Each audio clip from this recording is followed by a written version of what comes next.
your next exit after you get on and it says crash westbound and red lights are everywhere, your only exit is 43rd. It's like 4 miles into the highway. So you're really just kind of stuck there once you get there. You got a long ways to go. Like if the world is ending or there's a spaceship or somebody's telling us you need to get out of Oregon, you're going to die if you're on 84. do not go 84. It will not move. You will not survive. You will not. There are no shoulders on the highway. Nope. Which it's like, hey, we get an accident. Maybe we should have a little bit of room here to move people to the side. That's not the case at all. When I was getting on 84, you probably had the same message. It said center lane closed. Yeah, and then it was the right lane. And then it was like the right and the center lane. Yeah, with the flooding was all both lanes. But then I kept getting angrier and angrier because I stayed in the right lane thinking I'll get off on 43rd, but no lanes are moving. But people kept going into the middle lane, and I wanted to yell at them. There was a sign that said the middle lane was closed. I also saw that. And then I had to get over to the middle lane, and I went, well, okay, it's the right lane, not the middle lane.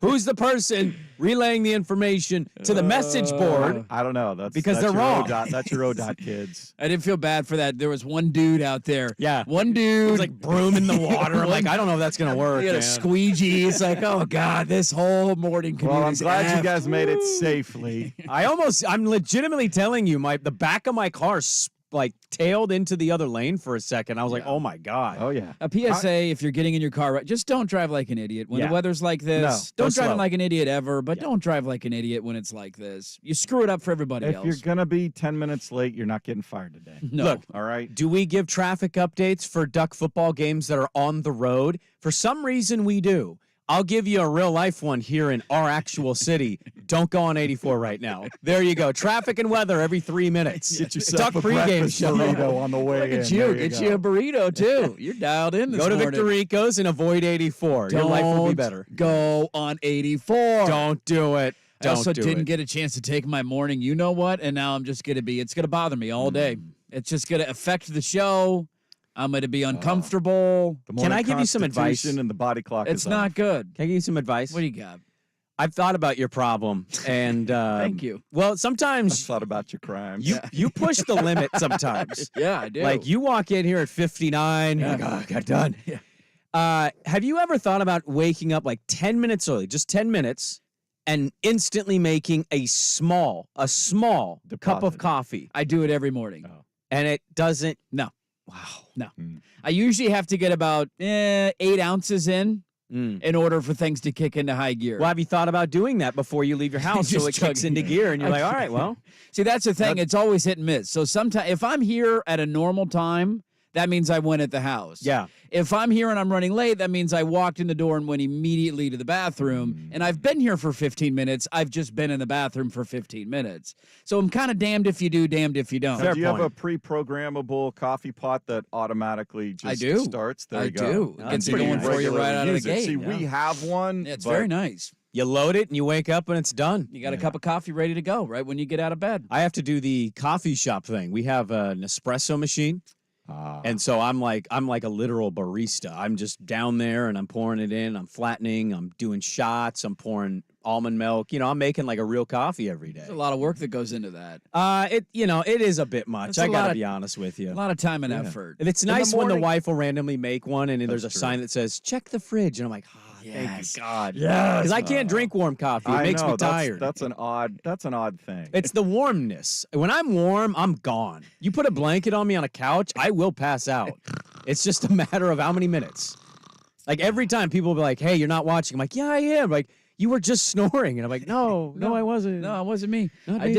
did have a new one at home last night. I don't know if you guys ever been told this by your wife. I was told that I couldn't sleep on the pillow that I was using.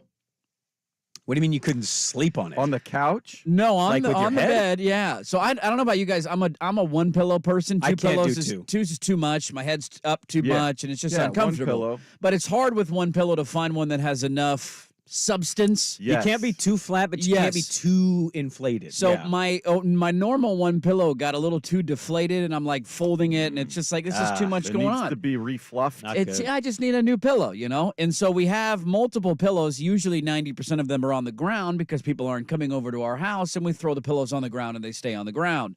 I switched it out for the back pillow. Like, how you have the bigger pillow and then the littler pillow. Yeah. I switched it for the bigger pillow, and I was brushing my teeth last night getting ready for bed, and she said, "You can't use that pillow." I said, "Excuse me? Why can't I use that pillow?" She said, "That's a decorative pillow." Oh my God. And I said, "What?" So that's the I'm one not that allowed has the sham, not the pillowcase. Yes. We're buying So pillows that aren't usable now. She then made sure to switch out the cases, so I now have a normal case on the bigger pillow because you can't. I guess you can't sleep on the decorative case. I think she's looking out for both you and the pillow, but buzz off. You know what I mean? Like you're kind of like, it's a pillow. like, Just let really? me use it. I was like, I'm sorry, I got a comfortable night's sleep last night, and it felt good to have a bigger pillow. And you want me to go back to a littler pillow? Oh, That was a new one. I thought, hey, welcome to marriage. You can't use that pillow. My wife uses 3 pillows. That's way too many pillows. She has to have a pillow like between her legs. She likes to have like the cool pillow between the knees and the shin area. The wedge pillow. Like a wedge pillow. She's got a pillow for the lower back because her lower back's been hurting. Yeah. And then she's got her normal sleep pillow. head. And then the 7-year-old comes in at least 3 times a week. Yeah. And then basically takes most of my pillow. So twice a week on average, I'd say I'm waking up and I'm like, what's going on? And I'm looking at my bed situation. And then I look at my cell phone and it says 3:52. And I went, that stupid phone's going to go off in 8 minutes. It's going off. I know what's coming. Here it comes. So what I do is I then turn around with both arms and I just shove my 7-year-old in the middle of her sleep away from me. And I'll grab the blanket, I'll curl it around, and I'm like, I'm getting the best 8-minute sleep you can ever imagine right now. You don't give up those last 8 minutes. I'm not getting up at 3:52. You got to hold on.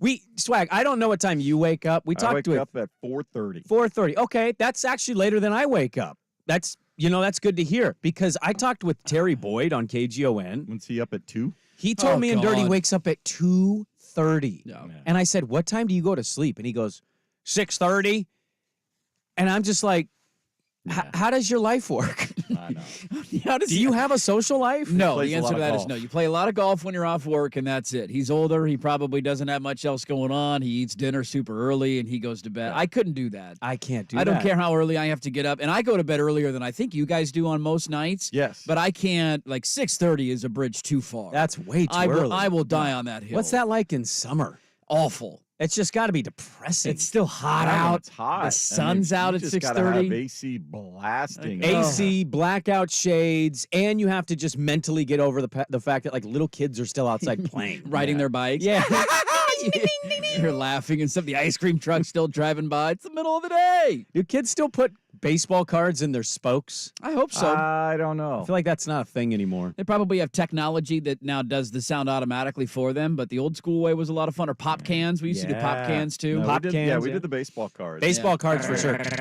Yeah, sound like the Wheel of Fortune. Well, thanks for holding down the fort for a couple minutes. We do appreciate that. No problem. Sorry we were late. That's okay. We did not leave late. This was not our No, fault today. No, it was. No. It was Mother Nature. Copious amounts of water falling from the sky 5 to 6 inches, right? Isn't that what they're saying?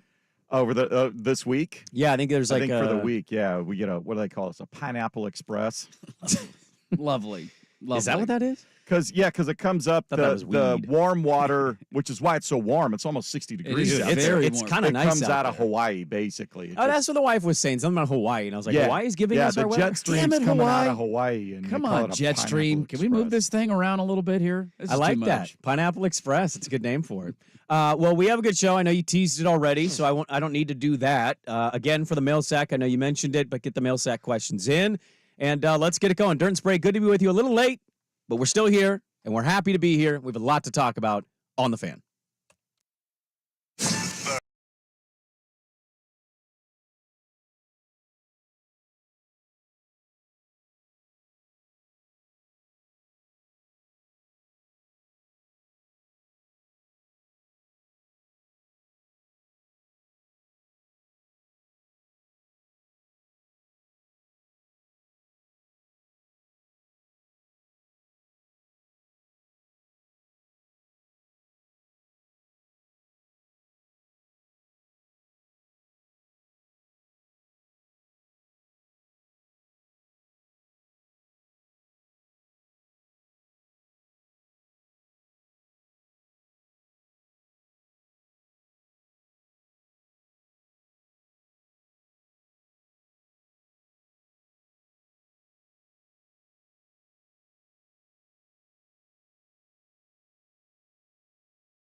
This is Dirt and Sprague on 1080 The Fan.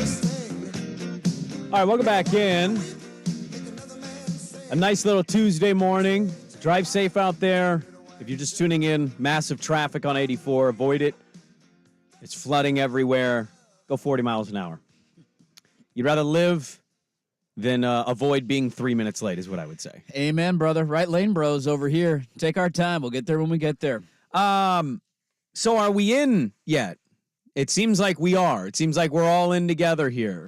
What are we in on? Swag? Jake Browning being an NFL Super Bowl winning quarterback? No, I will get to that. I'm kind of playing the show as if the first segment didn't happen. Okay, this is the first segment. So this is the first segment. Okay. I know Swag's in. I heard his enthusiasm in the first 4 minutes that he took over, and you walked in wearing a very trendy Portland Trailblazer jacket that only like a hoop nerd would wear. So I feel like we're all in. We're all in on the IST, huh? That's right out of the Uncle Cliffy era. That right is. there. This is good stuff right here. Here's what I'll say. The IST. The IST. You look like you sell Christmas trees in Portland. I did not know that we were cup checking last night. Nobody told me we were cup checking last night. There's a schedule on ESPN.com. I'm not looking out for your we're schedule. Cup checking tonight, too. I'm not finding your schedule on it. You need to tell me when we're cup checking, okay? I need to be alerted to cup check. Send me a notification to my phone. You got to watch ESPN. I know. I don't watch. Bit more. No, I don't. No, I don't. No, I watch NFL Live. That's the only show that's worth watching on ESPN. Nothing else on ESPN is worth watching. SVP Sports Center's fine. Sure, that's at the end of the night. So I'm not going to find out about the cup check until the cup check's already over. And Monday Night Football, obviously. I watched that last night. So you got to alert me. I'm not just going to sit around and watch ESPN all day waiting for Malika Andrews to tell me I need a cup check tonight. I'm not quite prepared. Well, that's why I tweeted you. So you did, but you didn't tweet me until after the good game was over. Well, my fever spiked at the end. It's when I could communicate. So I went and watched the highlights. Looked like an awesome game. Shout out to our Indiana Pacers. Good for them for eliminating the Boston Celtics. Yes. That was an awesome game. Amen. Pacer fan in rare form. Yeah. I feel like this is, I'm not going to poo-poo it. I'm not going to throw cold water on it. I'm glad that the NBA bro is happy about this. I'm glad that you're happy. That's all that matters to me. Well, you could be happy with me. I mean, I'll check it out. When are the semifinal games in Vegas? Semifinals are Thursday. yeah. The championship Going game head-to-head is with Saturday. Thursday Night Football? What's Thursday night? Oh, it's New England-Pittsburgh. You care about that game? That's the Thursday night game? It's Zappy versus Trubisky. Okay, hold on. Let me confirm that. Let me confirm if Go that's ahead. the case. Look it up. Then I will watch. Look it up. I will cup check. The over-under's 30. It is, yeah, 30. Ooh, that's kind of You're not- attractive. 30 and a half. Are we betting the under I'm on that betting the game? hell out. Do Oh, you yeah. know? I mean, Mason Rudolph, how do we feel? Is he still there? Who's starting No, for it's Pittsburgh? Trubisky. It's Trubisky. Ooh, that's kind of interesting. the Patriots have allowed Mitchell, sorry. 20. Why are the Pats getting 5.5? Uh, The Steelers can't score on anybody. New England actually has a decent defense. yeah, I would take the points there. It's going to be a field goal game. I think I'm taking the 5.5 there. New England's given up 26 points in the last 3 weeks. They're 0-3. How many have they scored in the last 3 Well, weeks? that's the problem. They scored None. 0 against the None Chargers. against Brandon Staley's 7. vaunted Bolts defense. I think the week before against the Giants. I didn't mean to hijack the segment. I'll IST it over Thursday Night Football. The IST should take precedent over Thursday Night Football with Bailey Zappi on your TV. I mean, hey, I'm happy guys are engaged on the bench. You could tell those back of the bench guys in Indiana were psyched about that $500,000. Oh, here's even the better thing for you. The first semifinals at 2:00. yeah, Oh, afternoon. Now cup I'm all check. in. You give me an afternoon cup check. That's I'm right in your in. wheelhouse. That's perfect. That's like bedtime for me. I will not stand as a IST member. How long did it take before Dirt figured out what IST was? It took me a long time. Okay. When you me a saw that long- tweet, you were like, "What's IST?" I literally responded to you. I don't know what that means. I thought you were just being an a-hole. No, you Oh, did man. No, I hashtag think you didn't know what it was. When did we start calling it the IST? Well, it's the in-season tournament. I mean, not everything has a. Oh, Acronym. everything is an acronym Come on. these Are we days. sure? Yes. Are we sure about that? We're fighting for clicks. They're fighting. We're fighting for wins. They're fighting for clicks. Come on, there's everything. You know what I've concluded, because we'll get to some more playoff. I got leftover playoff stuff. Have you read the ESPN report by Heather Dinich? Yes, I have. We have to talk about this. We live in a WWE universe. Yes, we do. You may not watch wrestling. You may not follow wrestling, know who the best wrestler is anymore, and that's okay. I don't really either. Everything in your life is WWE now. It's just, it's content. It's no longer sacred. Everything is WWE now. Entertainment. How do we entertain the people? Exactly. You cannot, in good conscience, be on the show yesterday arguing against me that you do not need Florida State in the playoff because they're an eyesore, and now you're openly debating if you're going to watch a basketball game that matters to some versus Bailey Zappi. You cannot have those cannot be existing opinions. The question is, will I gamble on Thursday Night Football? Gamble on the IST. I might get. I don't know enough about basketball That's to gamble what makes on it exciting. I'm flushing my money down the toilet. I'm 1 for 11 on my hockey bets this year, but it's fun. No, it's not. I don't have a ton of money in my account anymore. Small units. It's little units. Small units. Yeah, $1 bets are not doing it for right me. now. They can't get the The final Kraken goal. are terrible. Swag, you have to admit this out loud, okay? Maybe you don't. How did the night game go? There was another IST Pelicans game, right? and Kings? It was Was back it a and good game? forth. Sacramento Yeah. came out on fire, then they went stone cold. Okay. Looked like the Pellies were just going to blow them out, and then Then they came back. Kings came back Yep. and made it a game in the fourth, Look but at came that. up Pellies short. won. Okay, look at the Pellies, huh? Having a good year. Pellies aren't a bad little team. Maybe we should have traded for Zion. Well, no, we have to have Scoot. Who's better, Zion or Scoot? Who would you rather have? Rather have Scoot's future. I don't know what Zion is. I mean, Porn stars, Zion's injuries. he's like 37. I wouldn't want Zion either. The court is awful. I can concede that point. Yeah, the Sacramento one wasn't too bad because it had a neutral. The main color was like gray. It was neutral. It wasn't bright. But I could think- stomach it. I think you can admit this, finally being an IST believer. That atmosphere in Indiana, like, that was insane. they have something to care about right And now. now I'm wondering if it wouldn't be better served to continue at least the semifinals at the home venue. Mm. Are you going to get that same Yeah, type who's of traveling to Vegas environment for this? in Vegas? I'm assuming they're playing at T-Mobile. Yeah. Are you going to be able to get that same environment? The problem is NBA fan, you don't know if you're going until you get into the semi. I mean, 3 days to go to Vegas. How many? Yeah, I think these tickets are just NBA fans, like general NBA fans. That's terrible. Vegas Yeah. Vegas vagabonds of like, hey, I'm in Vegas. We're going to be there that weekend. I Hey, will there's a see- semi game. Let's Dude. go. I mean, they were hedging. NBA was hedging their bet. I'm sure it's like, okay, if this flops, if fans don't really care, At least they're in Vegas. At least we have some sort of controlled environment. But You saw that energy in Indiana. yeah, that was insane. Dude, they were like, I know I understand the IST is not for everybody. I get made fun of a lot for it, and I'm okay with that. I'm Yeah, happy but- you're happy, man. Fans, you don't react like that unless you're into it. Well, Oh, totally. And The Tyrese atmosphere was Halliburton great. certainly helped with that. and I was going to performance. say, I think that's the huge factor here for like an Indiana team that's not expected to win a championship or in that category. One, this is an offhanded, weird, I don't even know if they're classifying this as a quote-unquote title, but there's a trophy. There is the trophy. And Indiana, the fan base, I've always longed for Indiana to be kind of relevant. They're another one of those random sports teams that I like when they are good. Yeah, small market. Yeah. And this is their sport. And they love it is. hoops. They do. And they've got a guy. And they don't just have a guy. They've got maybe a dark horse MVP in this season. Many people are like, maybe next year. I think we need to start waking up to it this year because Indiana's been a great story. They score a ton of points, and he's fun. He leans into the moments, and you don't have to care about the IST. We could keep making fun of old Sprague on the Twitter machine. Nobody's making fun of you. I'm not making fun of you. I got made fun of a little bit last night. Sure. But what you can't deny is the energy was electric in Indianapolis last Everybody night. was up for it. Sacramento That's had what great they energy needed. too. Them, not being able to make a 3 for 2 quarters kind of, put a damper on it for a while. But But you need the road team to fight back a Yeah. little bit. You want a good game. so, and then we got two more tonight. Yeah, we do. So you have Knicks at Bucks 4:30, Okay. and then Suns at Lakers at 7. Well, now that you've given me my cup check, I will watch the cup check tonight. Another TNT double. There's nothing else going on in sports, so I will watch the cup check tonight. You sound like I sounded in the first 2 years of the World Baseball Classic. I'm like, this is kind of cool. Everybody's into it. Guys are playing really hard. The atmospheres are And I great. poo-pooed it. And everybody was like, nobody cares, dude. This is a meaningless tournament. What do you get if you win? Nothing. Bragging rights. I don't know. Touche. So I'm glad this is going to build. Let it build. But I'm happy that NBA fans happy because I follow some NBA bros. You were one of them, and everybody seemed to be having a really good time last night. So I'm happy for you guys. I will be curious to see. I don't know how long the deal is they signed with Vegas to host the semis, but I'll be curious. I just if- didn't get going head to head with Monday Night Football. Not that that was a great game, but it ended up being a good game. Like, what are we doing there? Yeah, I don't disagree with the or football. Thursday. And look, I grant you, head-to-head. Steelers and Pats is a horrible Thursday night game, and I will not watch much of that game. But this is America. I know. What do we do in America? I know. Tonight's perfect. Tweaking. There's nothing tonight. There'll be some tweaking. Yeah, Should have been tonight and tomorrow, and then play the championship on like Saturday night. Well, they or got the semifinals first. You had Yeah. semifinals on Friday.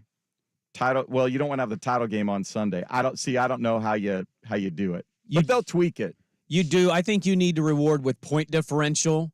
The highest point differential team that advances to the title should host the game because you have to have the atmosphere. And Vegas people will show up, but it doesn't match what was happening at Conseco Fieldhouse last night. No. I don't even know if they call that Conseco Fieldhouse No, anymore. what is it, Bank Life? Yeah, or I don't something? care. Conseco Fieldhouse forever. I know. But that's kind of the point. Did you come up with the cup check thing? I just have been calling it the cup check. Have you heard that somewhere? No, it's just the cup. We're playing for a cup, right? No, I'm kind of digging it. The cup check. I mean, we can do a cup check segment if you want to. You can cup check it tomorrow too. But I just like the image of basketball being in front of your genitals, and I'm knocking on it, going, "Hey, just making sure you know That's there's exactly- basketball down You're there." walking down the dugout before the baseball game, hitting my junk with a metal bat. That's what you're doing to me Dig right out now. a Mitch Kupchak highlight now. Oh, a Mitch cup check cup. Yes. How have we not done this? Now we're talking, baby. Now we're rope him in talking. with some licensing and agreements. And him and Kevin Greavy were quite the backcourt for the Man, Bullets. put Kevin Greavy on the back end of that jock strap and put Mitch Kupchak in the front. I like it. All right. Let's pivot to football. We'll move on from the IST or the cup check, whatever one you prefer. What would happen if this was a real scenario in the National Football League? I want to throw this at you guys next, but first, Swag with the sports update. Now, from the Spirit Mountain Casino Sports Desk, a Sports Center update on 1080 The Fan. First on the Fan, a pair of Pac-12 quarterbacks amongst the 4 finalists for this year's Heisman Trophy is announced Monday night. LSU quarterback Jaden Daniels, Ohio State wide receiver Marvin Harrison Jr. will be joined in New York by Oregon quarterback Bo Nix and Washington quarterback Michael Penix Jr. That award will be given this Saturday. It was a former Huskies quarterback that stole the show on Monday Night Football. Jake Browning filling in for Joe Burrow was Joe Cool all night long. 32 of 37, 352 yards, a touchdown pass. He led the Bengals past the Jaguars in Jacksonville 34-31 in overtime, adding injury to insult for the Jags. Their quarterback, Trevor Lawrence, leaving the game late with what initial tests indicate is a sprained ankle. More testing will be conducted today.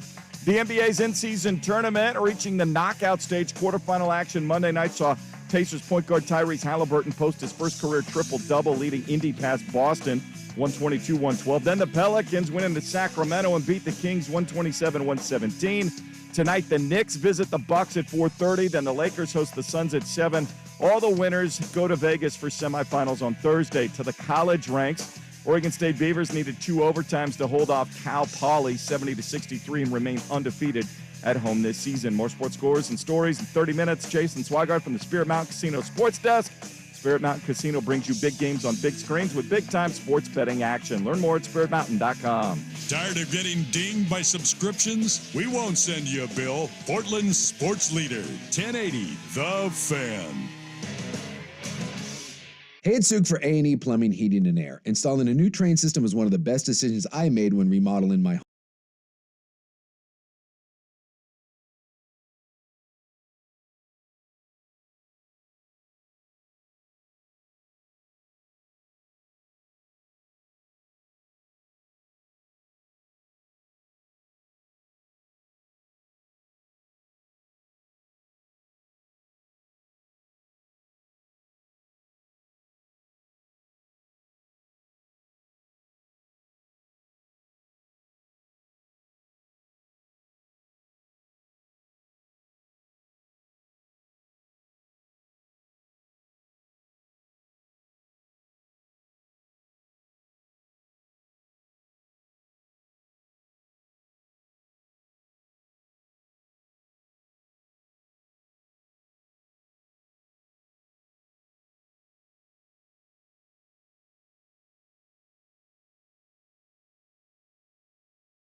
This is Dirt and Sprague on 1080 The Fan.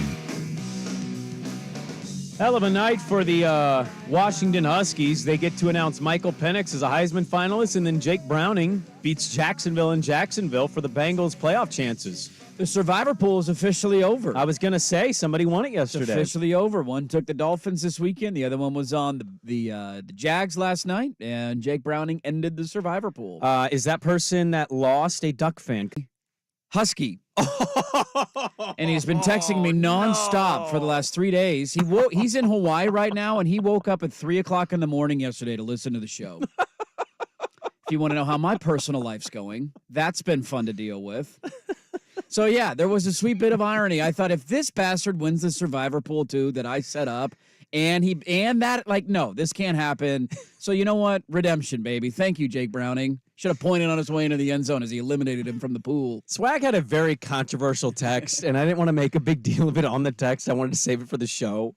But Browning had a great game last night, and Swag in the middle of that game just texted us, did Jake Browning ever have a moment where he's looked like this playing football at Washington? Some of it's recency bias. I mean, Swag, they went to the playoff. They They beat did. Oregon by 80 housed, but points. I He don't- torched Cal at Autzen Stadium. I know that. Yes, he did. torched Cal. They had a neutral That day. site game at Autzen Stadium. Washington and Cal played. It got ugly. And Washington smoked Cal. He had 43 tutties and 9 picks that year. I understand that. I know he had, stat-wise, but I don't remember him just getting back there and ripping it. In the NFL, he never has. It seemed like there was always this bit of, is he just, a game manager at quarterback, yeah. and similar to some of the stuff Brock Purdy's having to go through for sure. the 49ers. Are they winning because of Brock Purdy, or is there so much around Brock Purdy he can't screw it up if he doesn't make dumb mistakes? To be fair to Swag, too, so they went to the playoff. Let me see. That was 2016, right? Alabama, They got yeah. housed And by that was, Alabama. he threw No, they only lost by 7 in that game. 17. Oh, it was 24-7. 24-7. In that game, he had 150 yards, 1 touchdown, 2 picks. It's Alabama. Oh, that was big. That was his 42 touchdown, 7 pick year in 2016. 2017, he regressed his last 2 years at Washington. He had 18 touchdowns and 5 picks the year after that. And I think he played all year, and they lost to Penn State in their bowl game. And then his last year, he played most of the season, 16 touchdowns, 10 picks. So he was a guy that had that great peak, and then things just didn't quite come to fruition the next 2 years for him. But that was the standout season for that program with Peterson. Yes. So that's why I remember that season more than the slight downfall. Yes. But he's never really been given much of an opportunity. And honestly, going into the draft, like I remember talking about him, I remember just saying out loud, like, that's not a NFL starting quarterback. No, he's still not, but that was a cool moment. Yeah, he's kind of one of those, and obviously he's going to have to do it for the rest of the year because Burrow is out, but I don't know. My only pushback on the Jags thing, I didn't make a bet on that game last night. I felt kind of both ways. Yeah, I stayed away. But what scared me from ultimately laying the bet on the Jags was Bengals got weapons. Like, he doesn't need to be that special. Sometimes you just throw the ball up and say, hey, T. Higgins, hey, Jamar Chase. Like, Jamar Chase, did you see his quote yesterday after the game? No. He said, I woke up in a really bad mood. I wanted to do bad things to people. Well, I was surprised. Intimidating I think quote. The thing that surprised me was how well the Bengals ran it, because they've had trouble running it all season long, and the Jags normally pretty decent up front. So I thought, okay, a lot of 3rd and longs. They're just going to get after Browning, and Josh Allen will be, chasing him all over the field. So it's and funny. then when they tried to run that wide receiver throwback whatever and gave it to Josh Allen right in the middle of the field, I'm like, okay, here comes the cover play. Thanks, Bengals. We got a shot here. And then they screwed that up, too. They had that's a funny thing. If you don't call that dumb wide receiver pass, they were like wide receiver passes were a disaster for Cincinnati last night. If you don't call it, they probably win that game by 10. Yeah, it doesn't go to overtime. It's not going to overtime. They handed Jacksonville a late touchdown there in the second half. That was one of the worst trick plays I've ever seen. I don't know what that was. And I love those because there's times when wide receivers will come to the sideline frustrated if they don't get the ball when they're open. And I love watching plays like that of like, not so easy, is it? Everybody's got their eyes on you. The defense is swarming. You panicked. You threw it directly into the hands of a defensive lineman. Well, let's also not throw the football back to Jake Browning. Maybe he's that not doesn't seem like a smart play. He's not. And very I don't know if fast. Zach. I haven't dove through all the Zach Taylor stuff. I have to imagine he was asked about that at some point. Obviously, a little more lighthearted with the win. It's a little easier to answer, but what the hell just did he see in the sequence of things at that point, at that position on the field that triggers in your mind, hey, let's run this play? Because obviously they worked on it during the week. Those are things, when those get inserted, you've been working on it for a little bit. What was it that he saw at that point in the game that said, here's the spot? I don't know, but they somehow won that game. And Jacksonville lost Trevor Lawrence to that ankle injury. That was I'm glad it's just a sprain, though. I thought that thing was broken. Worried it was Aaron Rodgers' time again, the way he... Oh, really? Because I saw him get stepped on. Yeah, he got stepped on and it came back, but he stood up at first. And then he went back down, and I was like... Slams the helmet. You're like, okay, this is serious. Oh, he can't... It lost its... Yeah. The Colts are a game back in the division. Take a moment to noodle on that. Can I throw this at you guys? Magic, baby. Indianapolis Colts are a game back of the Jacksonville Jaguars in the AFC South. Can you guys do me a quick favor? I want to run through something with you, and I want you guys to play this game with me. So I was looking at the playoff standings after that game last night. If my ESPN page would load, I'd have a... Okay, here we go. So right now you've got Cleveland with Joe Flacco, Pittsburgh with Mitchell Trubisky, Indianapolis with Gardner Minshew, and now Jacksonville with C.J. Beathard. Beat Hard. You got beat hard. Who would the committee screw over and take out of the NFL playoff and put into the NFL playoff? Because I think they would put Buffalo in. Oh, yes. Buffalo's definitely I think in. you take Pittsburgh out. I think you take Denver. Pittsburgh's a big brand, though. Can you punish a big brand like that? No, not like they that. They just did to Florida State, so I don't think they care about But big Florida brands. State's not a bigger brand than Alabama or Texas. Buffalo is the more appealing, entertaining brand than Pittsburgh. Buffalo's That's the comp. in, Browns are out, and then I think maybe... I mean, Jacksonville would be out. Nobody in Jacksonville cares about the Jags. And C.J. Beathard. The problem is they're division leading. I'm trying to play wild card game here. For one more week, give them a week. If Lawrence doesn't play this weekend, I don't know who the Jags got, but there's a good chance the Colts are jumping into first place. I think they would go Buffalo, Houston. I think they would bump two of those three teams. Maybe leave the Colts in, or maybe the Browns because of that defense. But I think they take two of those three teams out. Jags at Browns. C.J. Beathard at Joe Flacco. Let's go. God. I'm riding the Flacco train. Come on, Browns. I might gamble on them again this weekend. Nobody's healthy. It's awful. There are so many quarterback injuries. It's ridiculous. Oh, it's all. And then you have the Colts are at the Bengals. God. Here comes Minshew. These games just don't sound appealing, but we're going to watch them, and they're going to end up being good Cup games. matchup in Cincinnati. Oh, touche. Minshew versus Browning. He gets a shot at redemption. A Midwest Apple Cup. Let's go. Let's go, Cougs. All right. Coming up next, the fallout from conference title game and an update on bowl situations. Dirt and Sprague on The Fan. The Fan is on.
This is Dirt and Sprague on 1080 The Fan.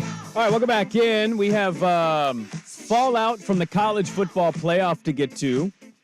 Heather Dinich got the quotes from the unnamed college football playoff committee members. Some things were said. They basically pulled the curtain back and admitted that, yes, this is a TV product. We don't care about football anymore. I demand an investigation. I don't think the guy that defrauded millions and millions of dollars from a Medicare program in Florida should be investigating anything. I want answers now. Give me answers. Rick Scott could be thrown into the middle of the ocean, and I just look at that and go, it's a shame. Well, there goes Rick. See you later, Rick. Bye, Rick. See ya. Bye-bye.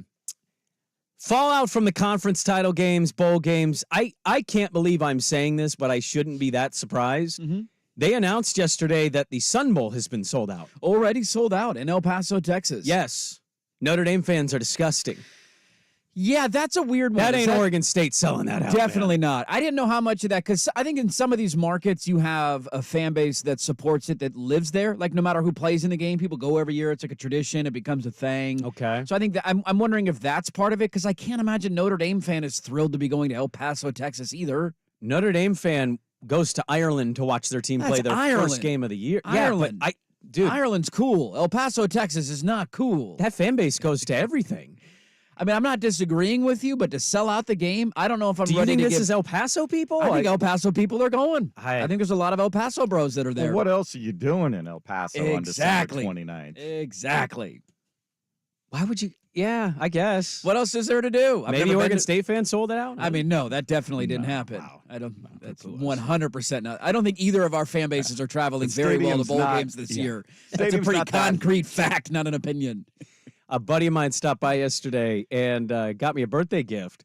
And he is a diehard duck. He lives and breathes with every win and loss of every game, right? I said, hey, the Fighting Falwells, Liberty, huh? Liberty. He goes, it's a lose-lose. What do you mean? He goes, well, if we win, who cares? We beat Liberty. And if we lose, you lost to Liberty. And I went, yeah, if you win, nobody will remember or really care because, like, none of these bowl games matter anymore. But beating Liberty would still feel really good. And he goes, would it? Yeah, I don't know about Okay, that. all right. Look, Fiesta Bowl wins are always cool. Don't get me wrong, but it's Liberty. Yeah. It's Liberty. Liberty Bibberty. They're playing Liberty. If they beat them like they beat Portland State, then I'm on board. I want that to be the final. You just can't beat them. No. You have to embarrass them. This needs And to be you have 63 to tell 7. the committee, Look. don't put these people with us ever again. Not that it matters going forward anymore, but sure. If you beat them hard enough, Jerry Falwell Jr. will watch in the corner. He will. He'll sit. He'll pull up a chair on the sideline. He's going to watch. sick man. He's going to yell at Dan Lanning, harder! Score again! I'm the sick man? Did you read the piece of the pool boy? You didn't, did you? That's worth the He trip doesn't. down I don't memory think he lane. doesn't know that story. It all started with him tweeting out a picture with a girl who we're not quite sure who she was, and both their pants were unzipped. So that was a great start to the journey. That led to an investigation in which, he said somebody was sleeping with his wife and he was getting blackmailed, and then it turned out that he was enjoying watching the man sleep with his wife. Thou shalt sit in corner and watch wife be railed by thou pool boy. Right. Liberty, baby. Jesus, Team Jesus. What verse in the Bible is that one in, Jerry? I missed that one. I must have skipped over that one in Sunday That's school. the Old Testament. Yeah. Well, the Old Testament does get a little diabolical. It does. It could have been in there somewhere. Stoning and murdering your own child. Like, there's a lot that goes on in that version. Some nasty stuff in there. Yeah, maybe he subscribes to that. I don't know. Yeah, maybe it is Notre Dame fan. If they're that level of psycho, like, boy, oh boy, that's a different level. What if they lose?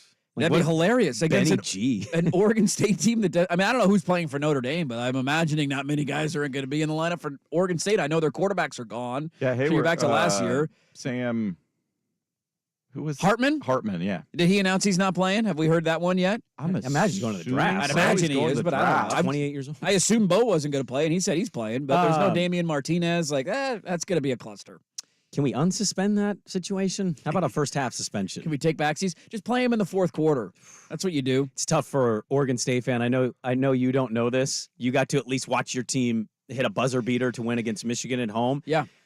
My team had to go to overtime last night. Double overtime. I know. They went to overtime, though, and the score, 49-all. Who were they playing? Cal Poly. Cal Poly. The fighting Cal Poly. They beat them by like Yes. 4 in double overtime. Things aren't going great. Is it baseball season yet for you guys? I think people are anxiously waiting for baseball season. What are you going to do if the Ducks go further in the playoffs again than you?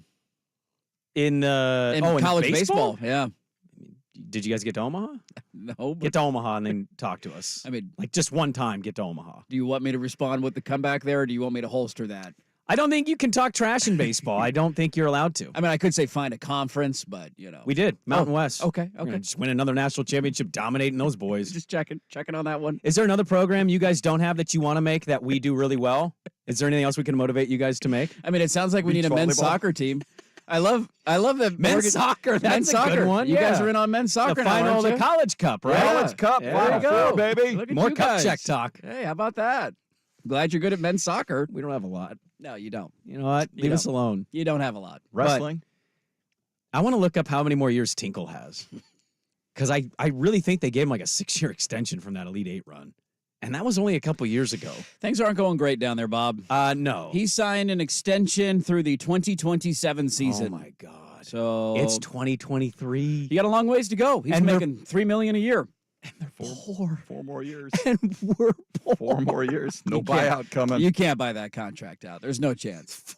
It's like a political campaign. There's no 4 chance. more years. I mean, you could just lean into trying to become a basketball school. I've Use the Pac-12 money, fire Tinko, go spend big money, go get Rick Pitino. I have made a lot of arguments that that's actually the best thing for the university in the grand scheme of things. you but got a better chance of what. You don't have to buy as many players in basketball. You only No. need 3 or 4 guys that you got to buy. That's it. I'd argue too if you're playing in the Mountain West. Yeah, you don't need to buy a whole roster. Mountain West is a much better basketball conference It than is. than a football conference. Which yes. is you have an Oh. easier path to something. I'm not saying you win the title, but like you can make a tournament being in the Mountain West, Yes. and at least we'd care about that. Well, they got 2 teams ranked in the top 25 right now.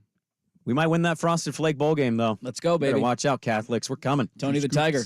Yeah, 2 scoops. You guys take out the Catholics, we'll take out the Christians. It's the war on Oh, religion. touche. Look at the war in-state schools. on religion. That's a good poll question. Did you know the in-state schools were taking on God for their bowl games? We're taking you down, Jesus. Bring it on. Hour number 2, Dirt and Sprague. Should they have said this out loud? Next on The Fan. Hello?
NFL coverage, the Odyssey app, and 1080 The Fan. Last year, I spent more money on spilled liquor in bars from one side of this world to the other than you made. It's time for Dirt and Sprague. You're talking to the Rolex wearing, diamond ring wearing, kiss stealing, woo! With Andy Dirt Johnson and Brandon Sprague. Wheeling dealing, limousine right, jet flying, son of a gun. Dirt and Sprague on 1080. And I'm having a hard time holding these alligators down. Woo! The Fan. All right, welcome back in. Hour number 2, Dirt and Sprague here on Portland Sports Leader, 1080 The Fan, the Odyssey app, 99.5 HD2, and of course, youtube.com/1080 The Fan. If you missed the first hour, you can catch it at the Service Patriots podcast at 1080thefan.com, the podcast section. Who organizes the sheets and then puts them away? Is that an Isaac production? Is that a Schultzy thing? I don't know who does it, but stop. Just stop. Like, nobody needs to. We had roundtable last night, so I don't know who was. I'm going to blame Schultz. Blame Schultz. Damn it, Schultz. What are you doing? Leave the papers where they are. They're not bothering you. They're out of the way, and they're easy to read when they're laid out like this. They need to be right in front of you. Hey, by the way, check out the latest special offers for our listeners at servicepatriots.com/thefan. And, of course, we've got the mail sack at 8:15, so get the mail sack questions in. 503-864-6326. That's the Vancouver Ford text line. They treat you right before, during, and after the sale. Visit them at vancouverford.com. Heather Dinich wrote a piece on the College Football Playoff Committee and their decision-making here.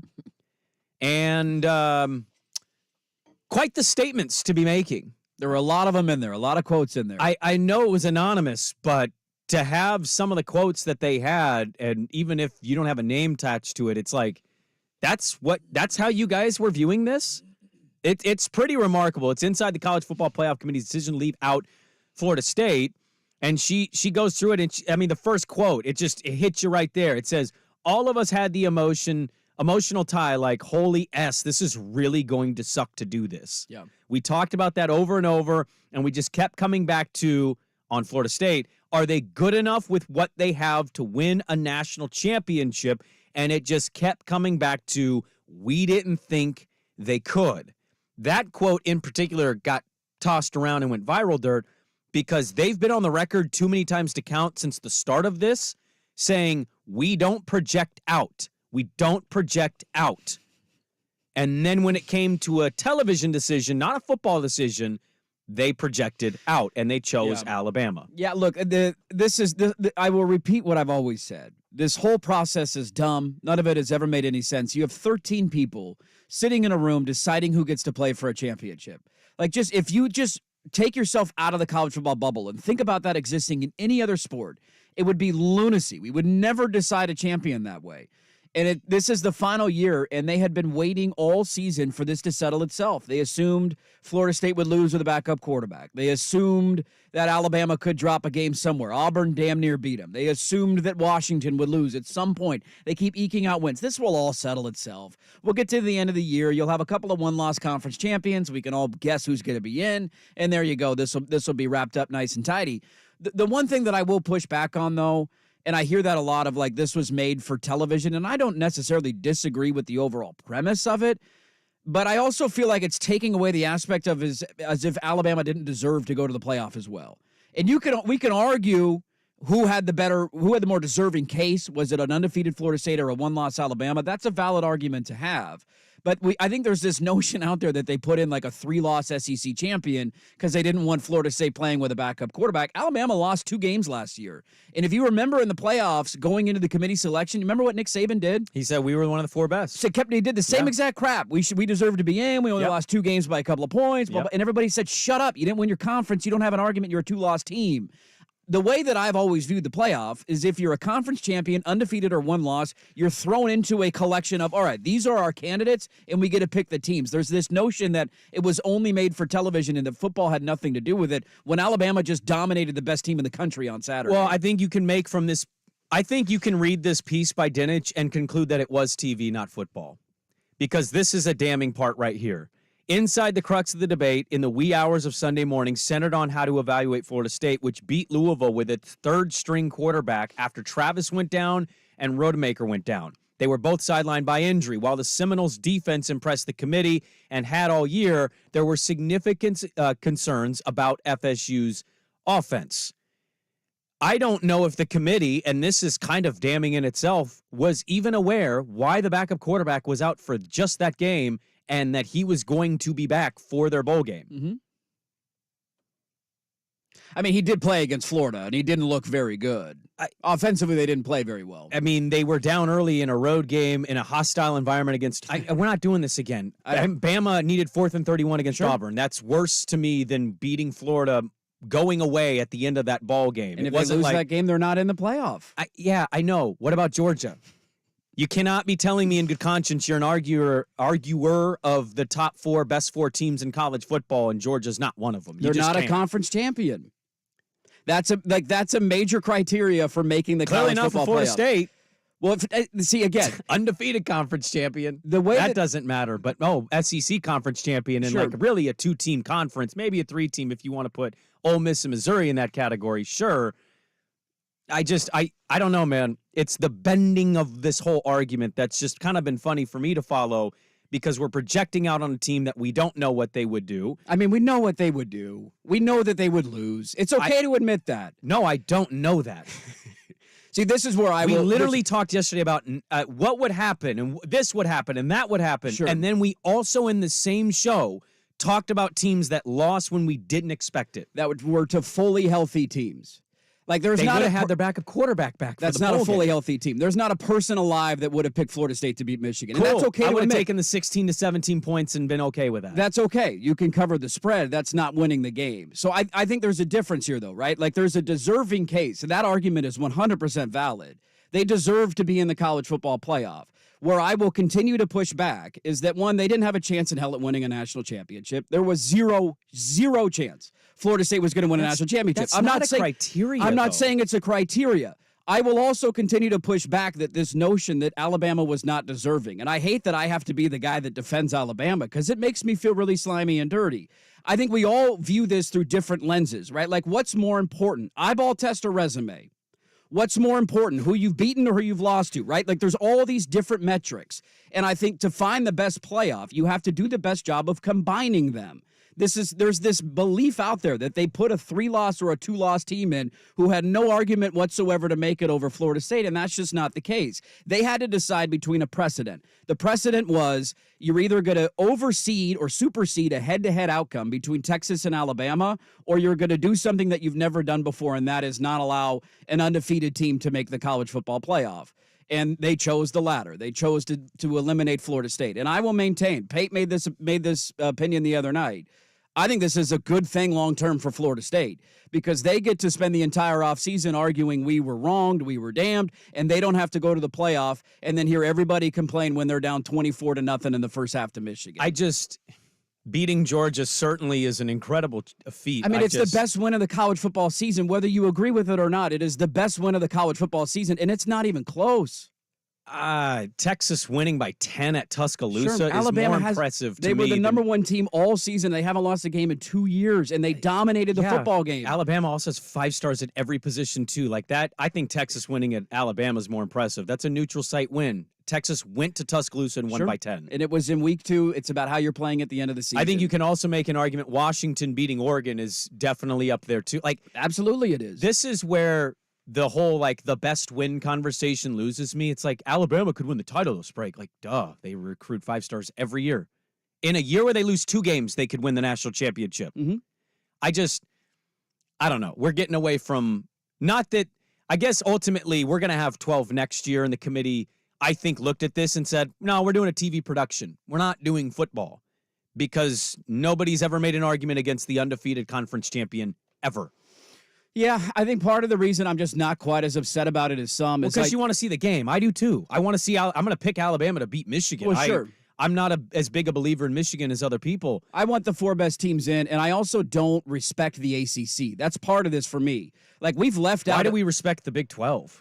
That's a valid argument, but it's because Texas beat Alabama. That's part of the reason that Texas is in. If Texas had lost another game, again, they wouldn't be in the college football playoff. If Houston had beaten them, if TCU had beaten them, if Kansas State had beaten them, they wouldn't be in the playoff. They lost to Oklahoma, and their conference is trash, but they have that one win of the my only thing to what you're saying, because I think what you're saying is how a lot of people are viewing this and the committee. You're basing this off of like 2 games out of 13. Mm-hmm. And Florida State winning both games and holding Louisville to that point output. Their defense is fantastic. Nobody disagrees with that. I don't know. I think it's a little ludicrous. And again, I will just maintain, if you cannot make the opinion against your own team being in the same position, I'm not sure it's a real take. It's just, I want to see this football game more than it is, what did the team do this year? Well, they went 13-0 and they won their conference, and one of the best top 20, 30, 35 offenses in all of football, they held to like 6 points and looked fundamentally broken in their conference championship game. They totally did. And had they just lied about Jordan Travis's injury and said he's questionable for a bowl game and said, well, we won by 10 or scored another field goal or touchdown, we wouldn't be having the conversation. No. Which should make you and people like you kind of reevaluate and go, this is kind of ridiculous. And the if they whole score thing is 7 dumb. more points, they're in. The whole thing's dumb. The whole playoff is dumb. There's 13 people in a room that get to decide who gets to compete for a national championship. And they openly admit to Heather Dinich, even off the record, but like with the quotes being allowed to be used. I think you read this and you conclude they openly just tell you this is an entertainment decision, not football. But see, and this is where I disagree. They chose the 4 best teams in the country. No, they didn't, That's because their Georgia's argument. not in it. Well, sure. But So don't give me the 4 best team garbage from the committee, because the committee is full of crap. They ranked Florida State ahead of Georgia. Nobody would pick Georgia to lose to Florida State. No, probably Nobody not. thinks Florida State's better than Georgia. It's all a lie. I told you, this is WWE now. Sports is WWE. Did you see Deion Sanders' interview on Levitard? I did not. Like, he just gets on the interview. He's like, it's portal season. This is WWE now. Stephen A. Smith records himself on his cell phone in his living room laughing at the Dallas Cowboys, and it goes super viral because let's just trash the Cowboys. And then, like, Jerry Jones leans into it. And now it's it's comical. It's sports. This is going to sound old-timey. In Swag's day, it used to be sacred. It's no longer sacred. I mean, back when we didn't even play national championships, Yeah, and we you would just played just- a random team in a bowl game and then claim a half title. Hey, if Florida State beats Georgia and goes They're undefeated, going to claim a national championship. I would too. This is why it's a good thing for them long term, I would because they too. had 0 chance to win in the playoff. They get to go the on. us against the You world cannot argument. say 0 chance to win against Michigan. 0. Like, say 6. I'm not giving them any. Say 6%. I'll give them 2%. It's freaking football, I'll man. give them 2%. They're not winning the game with a backup quarterback. You can tell me all you want that we didn't think Oregon was going to beat Washington. Washington has a Heisman finalist at quarterback. Oh, I'm not A talking. I wouldn't Heisman comp finalist. that game. I would just comp the game last year. They got scared of the TCU Georgia thing. Yeah. That's what happened. And then Georgia lost by 800 points in the national championship. So Michigan game. cheats, loses to a Big 12 non-conference champion last year in the playoff, but no worries at all there at all. Look, I hope that our anger is pointing in the right spot, and the right spot is this system is stupid. It has always been stupid. I've been arguing this for a decade. A 14 playoff never made sense. We should have expanded a long time ago. The rest of the postseason doesn't matter, and it sucks that there had to have been a casualty along the way. What I will continue to maintain, though, is I don't think that was purely for entertainment, because that insinuates that Alabama and Texas did not have an argument to get into the playoff, and they both had an argument to get into the playoff. Yeah, it's just a matter of, is it a better argument than undefeated conference champion? You can certainly make the case because of backup quarterbacks. I will just always say nobody should be left out in that scenario, and football can football at weird times when you don't expect it. It's a really good piece by Dinich, though. Really good quotes in there. Just open and honest. Just don't attach their names to it, because cowards don't do that. A bunch of old fogies watching college football and picking the best TV matchups. Coming up next, the Heisman finalists announced. Where is this whole market at? Is this just Jaden Daniels' award? How we feel about Penix and company? That's next on The Fan. The Herd with Colin Cowherd. Colin Cowherd.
This is Dirt and Sprague on 1080 The Fan. All right, I feel gross. We just need a 12-team playoff, man. It's a very simple solution. Could have bumped it up this year. There really was no reason you couldn't have. Thanks, George. The other thing that we need you could have superseded it all and said, let's do this. Shut up, George. You know another reason, Dirt, I'm arguing against you? Yeah. You know I don't like Florida State. Sure, Did you catch Sankey on game day? I don't watch any of that. Well, I saw the McAfee troll job of the Bulldog fans, which was, again, I've always said this. He is a wrestler. People get upset by him. He's a pro wrestler. He knows how to troll, fire up people. That's what his job is. He's energy. And he's YouTube. That's why ESPN really paid him. Yeah. Sankey was on game day this weekend. I caught most of that. It pissed me off. I mean, it's a campaign speech. I mean, that's all it is. It's we're the SEC and we belong in. I think that is. He's the best at what they're doing, but it pisses me off listening to him like, we should all get in. We're the SEC. Let me ask you this. I'm going to ask a question, okay? Because I think a lot of this outrage is coming from an anti-SEC angle. Yes, the conference is not very good this year. Nobody's really busting balls about Texas being a one-loss team that jumped Florida State. I don't hear any of that. It's just a debate about Alabama. Should they have jumped? But we're just okay with Texas being a one-loss conference champ. That's part of it that cracks me up, too. Texas had a worse loss. Texas had a worse loss. Well, and Florida State doesn't have a loss. Texas has a loss. I made that case yesterday. This was an easy thing. 1, 2, 3 undefeateds, then Texas because they beat Bama. Sure. Like, there you go. If Oregon would have won on Friday, would you have been okay with them jumping Florida State, or would you rather had Florida State in the playoff over Oregon? If it came down to those two? If it came down to those two. Because what's the difference? I would. Oregon lost a game. Don't the games have to matter? Yeah, I would probably take Florida State still. I'd still be arguing on the undefeated team. And that would obviously not be very popular in this area. But I just, none of the Duck fans, Husky fans, Bama fans, none of these fan bases would be sitting going, my team was undefeated when the conference champion. I get it. We should definitely let the other team that lost already. We should let them pass us. You just wouldn't make the argument. And so, I just, that's kind of my whole point. It's gross, though. I don't like defending Florida State. But Greg Sankey, the ACC had a winning record against the SEC this year. They did. So you just called it a trash conference. They were better against that conference. That they were. There's no disputing any of those facts. Did any of the talking heads up there point that out? Yeah, you can literally look this information No, but up. I mean, during the interview, I didn't catch all of it, but did, Herbie or somebody say? Because Herbie wanted Bama in. Everybody, what do you think Greg McElroy wanted? He started the damn show with, you just can't leave Alabama out. And I'm like, cool, what school did you go to, bro? The only one with a conscience, seemingly, was Booger McFarland. He's like, okay, so now we're doing the style points eyeball test, huh? Just undefeated conference champion. Just, piss it off. Go away. The toughest part about all this is that there's no, and this has been the thing that I've argued, not on top of an expanded playoff, which we desperately need, is that there's not a standardized form of scheduling, and everybody plays a different slate. And this is why I don't lose a lot of sleep over it. Now, this is an opinion. It's not a fact, so you can push back on it all you want. If Florida State had to play Alabama's schedule, they don't go undefeated. That's an opinion of mine, but I will maintain that opinion. If they have to play Texas in non-conference, who's better than anybody Florida State played all year. Florida State's best win is LSU. LSU was Alabama's third or fourth best win, especially after they beat Georgia in the SEC title game, because Ole Miss is ranked higher than them, so maybe third. I'd have to go look at the rest of their schedule. If they played Alabama's schedule, they're not an undefeated team, and that's why I don't lose a lot of sleep over this. I know it's a little disrespectful to the ACC, but I don't view them that much differently than when Central Florida went undefeated. Louisville was the second best team in that conference. Clemson was a dumpster fire for 75% of the season. Duke was a disappointment with injuries. Miami went 7-5. I think Georgia Tech finished in third in the ACC, who was running the wing T 2 years ago. I just don't respect that conference very much. And so the whole notion of you're an undefeated Power 5, it sucks. They deserved a shot at playing for a championship, but if they played a tougher schedule, they're not going undefeated. Well, I feel gross, and I need to feel good, so I'm going to read this. This is a letter to the editor of the Oregonian. You like reading these? The letter to the editor? I always love that. Letter to the editor. Now we're going to put it publicly. Everyone connected with the Oregon Ducks football should be ashamed of themselves. They almost single-handedly ruined Oregon State football. They could have made a stand against the unbridled greed of college football and the broadcast networks. They could have recommitted to survival with the Pac-12 if they had. And all the other remaining schools would have jumped on board. No, they TV wouldn't. deals would have eventually been worked out to provide plenty of money to the programs. Instead, the Ducks caved, mortally wounding a terrific Beavers program Shameful conduct on every level. If the Ducks think they will gain more of everything in the Big Ten, they are in for a rude awakening. Karma has a way of equalizing bad behavior. Karma is coming, and I, for one, will enjoy every minute of it. Jim Spur, Cannon Beach. Shout out Jim Spur, man. We're the cause of all your problems. Not your university president, not Larry Scott, nor George Kliavkoff, not USC and UCLA. I think there's a frustration. I hope I see Jim at Cannon Beach this week, and I'm going on a weekend getaway. If I see him at a coffee shop, I'm like, Jim, great letter to the editor. Go Beavs, Jim. Good. Basketball school. Like that finger. There's been a pushback, I think, from some. I think Oregon fan has been angry with being called the reason this all fell apart. Wow, And you're the that's in-state. I mean, you're Sure. just, yeah, that's what that is. Oregon had a lifeboat to jump into. You and could have been Oregon with State us. Didn't. We could have won this lawsuit together. We could have all been rich. I mean, last I saw, didn't you not Oregon get a is stay in the rich. Supreme Court? Isn't the last court ruling not in your favor? I don't know. I haven't been following closely. I don't know. I don't know if they ever got. Is an appeal being heard? Can I give you a hot take? Yeah. Just let me know if we're getting the money, and when that happens, Yeah. I'll celebrate. I'm not doing this like, what does this legal mumbo jumbo mean? Yeah, there was like a stay, and I don't know who got a stay. Well, and there's there was a a ruling. stay. Is stay a and good thing? Is I that a don't bad know. thing? I don't know I what don't any of know. this means. While for whatever reason, UW seems to be the leader of the other 10 in all the lawsuit action. So I don't know why that. Don't they have? particularly is. I don't know this, but they have a pretty good law school, don't they? They have one of 3 law schools in the state of Washington. Yeah. Yes. Okay. I think that's why they're representing everything. But why isn't Cal or Stanford or one of the Arizona schools or something like that? I don't know why they're. I don't know why UW is the one that's out in the forefront with this. But as I last understood, you have to have your appeal be willing to be heard. The appellate court or the Supreme Court does not. If they don't hear it, then the ruling stands and that's it. So I don't know if they've got. I'm looking at Dirt. they've had Listening it to heard yet or Swag, not. and Dirt has no idea what you're talking about. Sounds Appellate legit. court, regular court, Supreme Court. Yeah. You put the cigarette in my mouth. I'm a LeBron James meme now. I don't care. Doesn't matter to me. Just tell me when I get the money. Do we get the monies or not? That's all I care about. The monies. The monies. I mean, that was kind of the other part of Friday night. That was just like it's officially over. I know. It's all over. I did have a weird feeling. Coincidentally, I told you I've Did been you? numb through the whole process. I finally had like a weird feeling. And then I watched Kliavkoff on that stage, and he just disappeared like a real coward. And I just chuckled and go, of course, that's how this all ends. And I'm glad that Oregon and Washington, we finally, the first time, it was the first top 5 matchup in the Pac-12. They gave a stat on the broadcast in like 70 years. It's been forever since we've had one of those. Is that, I heard that, and I saw that on Twitter, and people, Chris Felica is the one that I saw tweet that out. I don't know if that's correct. I believe Stanford and Oregon played when they were both top 5. It was usually early in the season. And No, I think people brought up the box score, and it said Stanford 5, Said they were Oregon both- 3. okay. And it was the game, the Ertz game. Oh, okay. I'll go Anyways, back and people were look. pushing back on that stat and saying, no, Stanford, Oregon play. They were top 5. Anyways. I'll go see if I can find Your that. point is ultimately you had your best matchup possible in a conference championship. Dude, 10 million people watched that game on Friday night. As they should have. 10 million people. It was maybe the best conference title game of the weekend. I'm glad that we figured this out in time. Let's see. Stanford was not. Unless that's final ranking. Hold on. This says Oregon was number 2 and Stanford was number 13. Number 14, excuse me. Okay, I saw a screenshot. Oregon was the number internet, 1 so. team in the country.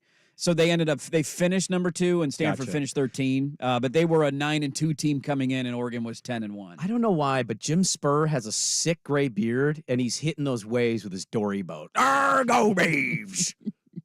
Jim Spur in my head. This is what he looks like as he writes this angry letter to the editor. That's okay. The Ducks. My They mom- got us my- this time. My mom wrote a classic letter to the editor of the old Lake Oswego Review in my youth. Really? What was it about? She was chastising Going woke? the choir parents leaving the music concert early before the band had an opportunity to perform. Yes, let them perform. Let them play. Oh, so they left before you got on Yes. stage. Oh, my JC. let them play. What'd your mom call you, Jason, or is it a nickname? Jay? That was Jason. Jason. Oh, Yeah. I was hoping for like a cute little nickname. No. Come on, Jay. No? No. Now I kind of hope Oregon State gets an invite to the Big Ten and they send it to Jim and he turns it down because morals matter, right, Jim? No, the Big Ten. We got to go to the Big Ten. We'll stay in the Mountain West. Arr. Pac-2. Let's get some rockfish. I don't know why. Jim Spur in my head. Cannon Beach. I don't. There you go. Arr.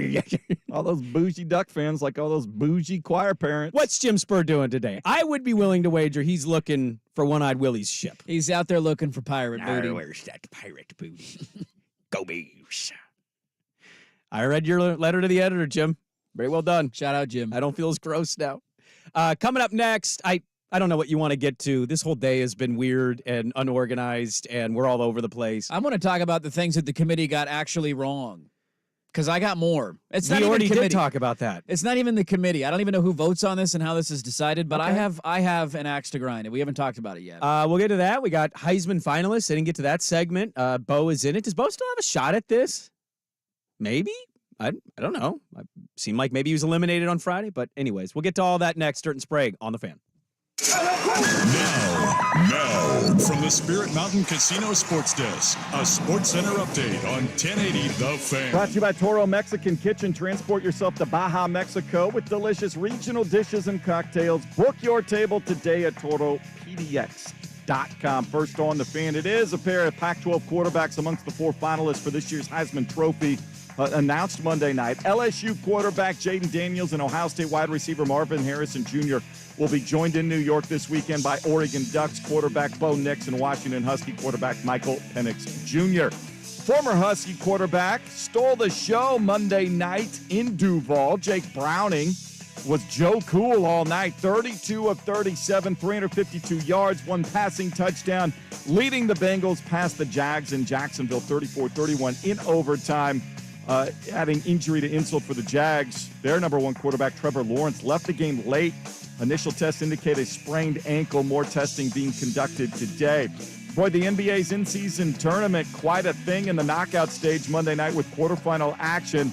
In Indianapolis, Pacers point guard Tyrese Halliburton posting his first career triple-double to lead Indy past the Celtics 122-112. And then the Pelicans went to Sacramento and beat the Kings on the road 127-117. Tonight, the Knicks visit the Bucks at 4:30.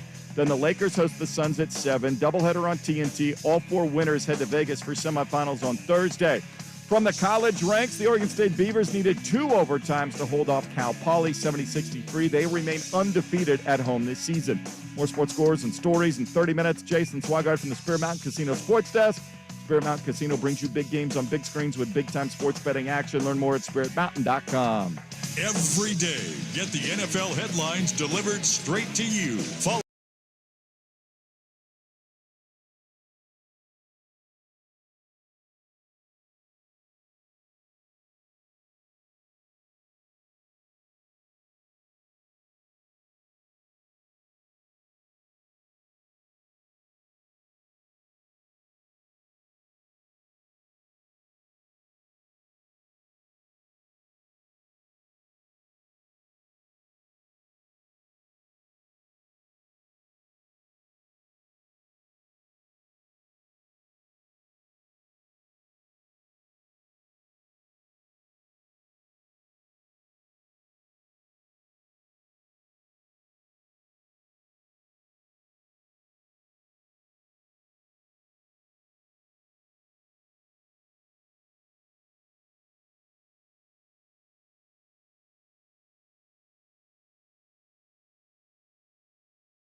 This is Dirt and Sprague on 1080 The Fan. All right, welcome back in. 7:39. We're running late today in segments and for the show. Yeah, it's been a day. It's been a day. We're yelling about playoff stuff. Can I yell about something now that is really chapping my ass? Yeah, I kind of want to do the rest of the segment in Jim Sprague ass voice. Defense. Yeah, I wanted to. Yeah, I don't know if they play ass defense or not because I don't know anything about this team. But I was genuinely livid this weekend. Can we all agree? Now, I went through a heartbreaking loss on Friday night. That's like top 3 or 4 worst losses in the history of my fandom. That one stung. It's going to sting for a while. Can I ask you this? Yeah, what do you got? Can you name worse losses than that? We lost 2 national championship games. Touche. That's, well, one of them by a field goal at the last fine. second when a running back was down at midfield. I was kind of the other thinking, one against a third-string quarterback where every Oregon fan thought they were going to win. Opening wounds, the game. my goodness. So, I was more thinking conference, but to his point, he was going outside of that box. Yeah. Also lost Rose Bowl in pretty heartbreaking fashion. So I think the Husky loss is worse than the Rose Bowl one. Yeah, you can make an argument. Not You the definitely title can. games, not the championships. Can we all agree, though, that just watching games all season, Oregon is probably a top 6 team in the country, top 5 team in the country? Is that a safe assessment? I go top 8 for top sure. 8? Yeah, Okay. for sure. Georgia, if you want to say Georgia's better than Oregon, that's fine. You put the 4 playoff teams, that's fine. Oregon would smoke Florida State. We don't need to get into that debate again, but I would take Oregon to beat Florida State handily. Yes, they would. So I'm top 6 or 7 team in the country. Is that fair? Is that a good assessment? Okay. Why on earth does my team have to play Liberty in the Fiesta Bowl? Why would you look at Oregon and say they lost 2 games all season by a combined 6 points to an undefeated team? By the way, Lanning is now 21-5 in 2 years, and 3 of his 5 losses have come to undefeated teams. But you pair up Ole Miss and Penn State to play in a New Year's Six game. You give Ohio State and Missouri in the Cotton Bowl because, glad Missouri gets a good favorable matchup. They deserve it. Georgia gets Florida State. So that'll be a fun 2-touchdown spread there. Glad that game's going to happen. And Oregon gets Liberty. The Bulls have an order of selection, so the Pac-12 got screwed last year too. Yeah, but why did they USC played choose Tulane. Liberty? Like SMU was supposed to be this team, not Liberty. You want to know Liberty's schedule real quick? Liberty was the highest-ranked Group of 5 conference champion. That's debatable. Liberty's schedule. We talked about Florida State being screwed. Their schedule, they didn't play. The ACC was down. You can debate whether or not they should have been ranked there or not, but they were the highest-ranked Group of 5 conference champion, and they get the last spot in the New Year's Six game. This is the point of the committee. And by the way, Florida State thing isn't the only thing I'm pissed about. I still am dumbfounded that Washington went up 1 spot for beating Oregon twice. That could have been number 1. And easy. Michigan was number 1. Yeah. That bothers me. Anyways, this is who Liberty played. Bowling Green, New Mexico State, Buffalo, FIU, Sam Houston, Jacksonville State, Middle Tennessee State, Western Kentucky, Louisiana Tech, Old Dominion, UMass, UTEP, New Mexico State again. What is top 25 worthy about that schedule at all? I don't care that they're undefeated. They're 13-0, man. Why are they in the top 22? I just hate that my team got, and the Pac-12, again, got the short end of the stick. Last year, USC went with a Heisman Trophy winning quarterback to the Cotton Bowl after losing to Utah, and they got Tulane. And they ended up losing the game. They blew a big lead. This year, Oregon has 2 losses to a number 2 team in the country by a total of 6 points. Like, give Missouri Liberty. Is anybody excited to watch Missouri in a New Year's Six bowl game? Is anybody all antsies in their pantsies to watch the Tigers? I would be actually legitimately excited as a sports fan to watch your team play Missouri or Ole Miss. Sure, I would be too, because they're a team with a pulse. Or Ohio State, who was a 1-loss team. Or give us the undefeated Florida State. We'd probably lose to Georgia. I'd love it. Give me the Lanning versus Kirby Smart. Let's see how different the gap is a year later. Ultimately, you know where I land with this, the 12-team playoff. Like, I don't know if we've all realized this or not. We are kind of watching a sport that was regional, niche in some ways, but popular. We've watched it in our lifetime grow to be the second biggest sport in North American sports. And I don't know if people realize we're watching the real-time evolution of it, where they're trying to figure out how to keep growing while it grows in audience. And what they're getting wrong here, I think, is fairly obvious. This is where I am concerned. The 12-team playoff, Oregon seemingly is going to be in this conversation every year. If DeBoer stays at Washington, same thing. USC should be in this conversation. but there's going to be a lot of teams in the conversation for a 12-team playoff. I'm wondering, are we looking ahead here and saying to ourselves, they're stripping away what we love about the sport? Are we signing up for the next little version of NFL corporatization? Or are you holding on to the pageantry and, the alma mater or the lifelong fandom and going to the campus and listening to the band and tailgating and having atmospheres matter? That was college football. And they completely blew it up, especially on the West Coast. And I'm just wondering, I know a Duck fan is sitting in a position of, disappointing in a big way. We're going to be back next year, and we'll be in this. Well, it's always fun to have a chance to win a New Year's Six game. You just don't want to play Liberty. Yeah, but you're going to play schools you have no emotional attachment to. Like, sure. you are attached to Washington. Whether you want to admit that or not, you hate them, so they matter to you. You're going to play Washington still, but now you're going to play Indiana and Rutgers and Michigan States. And those games you're going to get up for. Does anybody worry that, the sport's growing and it may include your team more, but like in the same way, they're kind of killing why we love college football? Has that struck anybody else that this is becoming just mini NFL corporatization? Oh, that team lost 4 games this year. Yeah, well, 2-game lose streak, no big deal. That might be where this is all headed if they get past the 12-team playoff. This is definitely where it's headed.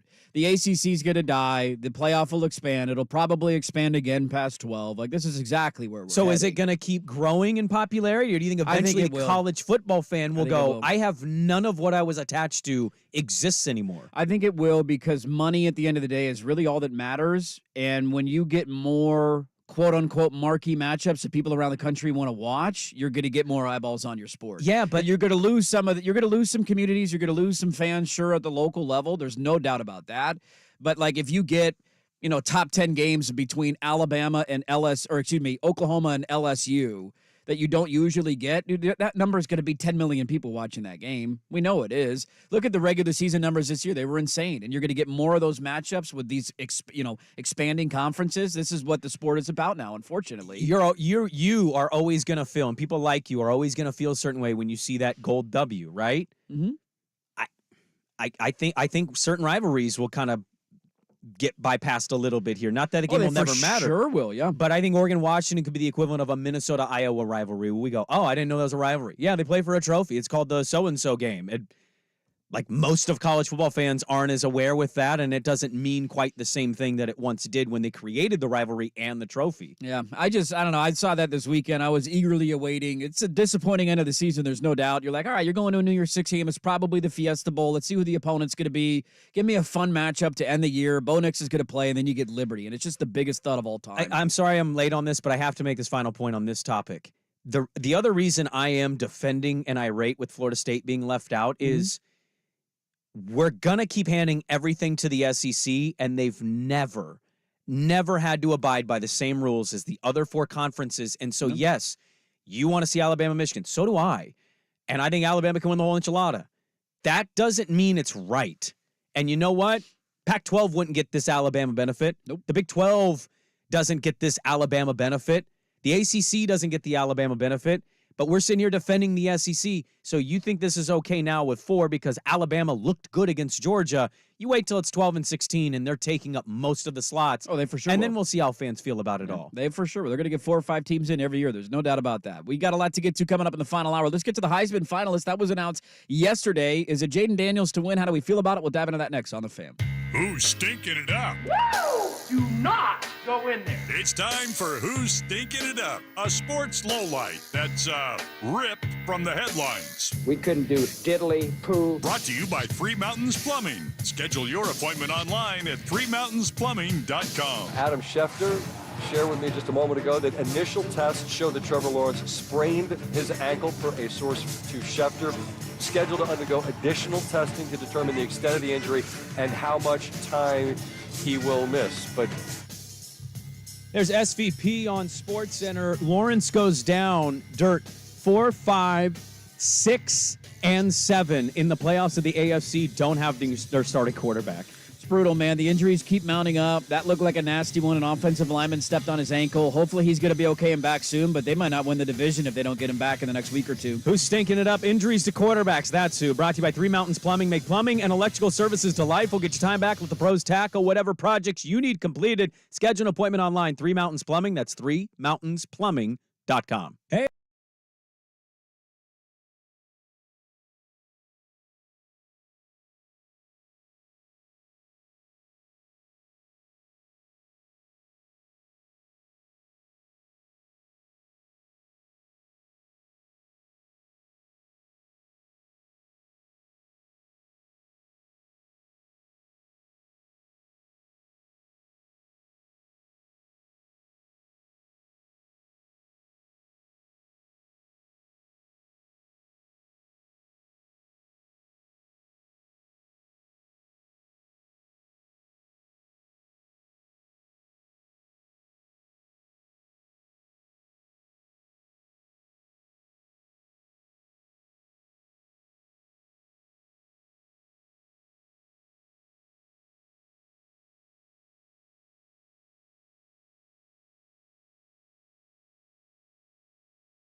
JacksonHewitt.com. This is Dirt and Sprague on 1080 The Fan. Well, it was announced yesterday. We have our Heisman finalists. Not really surprised. I think we all knew who it was going to be, but we can still be contentious about this. Why are we forcing 4 people to be there when we know one of them has no chance to win the award? Legitimately, because it's not a set number. They look at the voting and see if there's a natural break. Like Who's there's voting a for giant Marvin Harrison gap Jr.? Between is it Steve Hellwig at bucknuts.com? Because who else is voting for Marvin Harrison? Some years Harrison? there's only been 3. Answers. Some years there's been 5. They look for the natural break. Malik Neighbors had 1,500 receiving yards this year at LSU. Not even mentioned. No. He led the nation in receiving yards. What did Roma Dunze have? 1,400? Roma Dunze, it's somehow like, I don't think it should hurt Penix, but like Washington might have 2 Heisman finalists on their roster. Marvin Harrison Jr. had fewer receiving yards than Tatoria McMillan at Arizona. But he's a Heisman finalist, so that's cool. Do we show his dad during that ceremony? Does anybody else get uncomfortable? I remember. People don't forget. You can't talk about that, though. No, you can't. So Marvin Harrison Jr. is a Heisman finalist. Why? I don't know. That's just kind of dumb to me. The other ones we knew, Michael Penix, Jaden Daniels, and Bo Nix. And I'm going to be really curious to see. I got to work on Saturday night, but I'll be curious where. The Hawk game? Teddy Bear Toss night Saturday night. I'll be curious how this vote turns out. Is this out. your first CW game? First CW game. The It is. WB. The WB. I'm really curious to see how it, like, who finishes top, like, how the order of the top three goes. Because you can make an argument in a million different ways. I was like, Penix was great on Friday night. Was that enough to win the award and overcome down games? Maybe. I think this. Daniels didn't play this weekend. Is that too much to drag him down? Even though the numbers were great this year, Bo didn't look good, but his numbers are great in the regular season. Yeah. Get Marvin Harrison Jr. out of the conversation. I'm curious how the top three goes. I think the voting will be extremely regionalized. I think there's a lot of regional bias based on where you are and what you see more often than anything else. Who do people watch the most? Oh, that's right. Another win for the SEC. And then Let's keep arguing on have behalf of two them. Pac-12 candidates, and there will be a little splitting of the vote between those two that will. So we think it's Jaden Daniels to win then? Well, according to BetMGM, this is not a conversation. Really? He is minus 1,400. Whoa. Penix is plus 900. Nix is 22-1. This is not a conversation. Whoa. This is a done deal. And I think a lot of voters, Dirt, in the South and the Midwest and some that are in the Eastern time zones that are like obsessively covering college football, I think most of us follow those guys. You could see that they've been basically making the argument for Daniels all year. But Bo Nix beating Oregon State, ending the regular season the way he did, the completion percentage, as Book Harrigan liked to point it to, like that, it was just too much. And so I think it swung Bo. And then he played that game against Washington, and like Penix outplayed him, Penix jumped him, and I think those voters needed that because I think they honestly wanted to vote for Jaden Daniels. Jaden Daniels is very deserving of this award. He's had a great year, man. I don't punish him at all for the 3 losses. I think it's stupid. Tim Tebow won this award with 4 losses. Yes, he did. And that was a mediocre Florida team. His numbers weren't that impressive. I believe Johnny Manziel had 3 losses. RG3, I want to say, had 3 losses when he won. So it's been done before. Yeah, this Doesn't happen criteria often, of but it's- undefeated. And honestly, if we still held that criteria, Michael Penix would win this award. When he beat Oregon twice, won at a neutral site as a double-digit dog. Yeah, he had not the most impressive football performances, but we used to reward doing that, and now the numbers are just, they're video game-like for Daniels. So I hate to burst the bubble of Husky and Duck fan. BetMGM is telling you this is over. There's not a contest here. Minus 1,400 is insane. So that is on Saturday night, right? Saturday night we do the Heisman? Is that Saturday? Yes. Yes, okay. Army, Navy, and then Heisman Trophy Getting Saturday some night. competition though this year from the that'll be about the same time the in-season tournament Cup for check. the NBA is about to tip off. Semis on Saturday no night? championship Saturday night. game. Semis Thursday. Oh. Are we? I don't. If we don't have a candidate from the schools here, we don't really talk that much about this. Are we going to watch this one because Bo and Penix are there? I'll DVR it, but I'll keep an eye on it. If he wins, I want to see the. I mean, as you just pointed out, I don't think he's going to win. You want to talk about a tedious show for that? They just drag it out forever. Takes forever. It's just like flip over whenever at the end of whatever hour they're doing it and see the award. Yeah. Should Milroe be there instead of Harrison? Or would you go with somebody else? I wouldn't go with anybody else. You just keep those. If you were going to do another wide receiver, I would do. I think again, Malik Neighbors has the most receiving yards in the country. Rome Odunze, Troy Franklin's had a better year than Marvin Harrison. Like there are other options out there. Why is he there? I don't know. I don't quite. Is he going to win the Bolitnikov? It's going to be hilarious. He was one of the finalists, and everybody pointed that out immediately. Of like, dude, he's number 10 in the country in receiving yards. Like Rome Odunze should win that award. Yes, he should. All right, we got a lot to get to in the final hour of the show. The mail sack's coming up at 8:15. If you got any questions, fire them away at the Vancouver 4 text line 503-864-6326. You can send them into the YouTube live chat as well. Got a couple other leftovers from the weekend that we haven't talked about yet. It's going to be loaded. Don't go anywhere. Dirt and Sprague on 1080 The Fan.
Now, from the Spirit Mountain Casino Sports Desk, a Sports Center update on 1080 The Fan.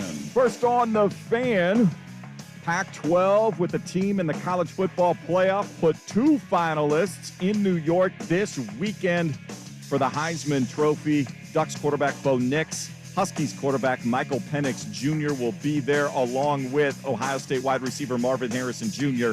and LSU quarterback Jaden Daniels. The award will be announced Saturday evening. It was a former Husky quarterback stealing the show Monday night in Jacksonville. Jake Browning, filling in for Joe Burrow, had it going 32 of 37, 352 passing yards, 1 passing touchdown, leading the Bengals past the Jags 34-31 in overtime. The bigger issue for Jags fans is their number 1 quarterback, Trevor Lawrence, who left the game in the 4th quarter with what initial tests revealed to be a sprained ankle. More testing being done today.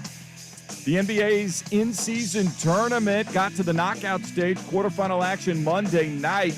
All sorts of excitement in Indianapolis. Pacers point guard Tyrese Halliburton posting his first career triple-double. They get past the Celtics 122-112. The Pelicans win into Sacramento, beat the Kings 127-117. They will await the winners of tonight's quarterfinals between the Knicks and Bucks at 4:30 and the Lakers and Suns at 7 to see who they will face in the semifinals Thursday in Vegas. College hoops for you tonight over on 910 ESPN Portland. It is the Jimmy V Classic doubleheader from Madison Square Garden. First up at 3:30, number 11 Florida Atlantic taking on number 20 Illinois. That'll be followed by number 9 North Carolina, number 5 UConn. Pre-game coverage starts at 3. More sports scores and stories in 30 minutes. Jason Swigart from the Spirit Mountain Casino Sports Desk. Spirit Mountain Casino brings you big games on big screens with big-time sports betting action. Learn more at spiritmountain.com. Go deeper on the Trailblazers. The Rose Garden.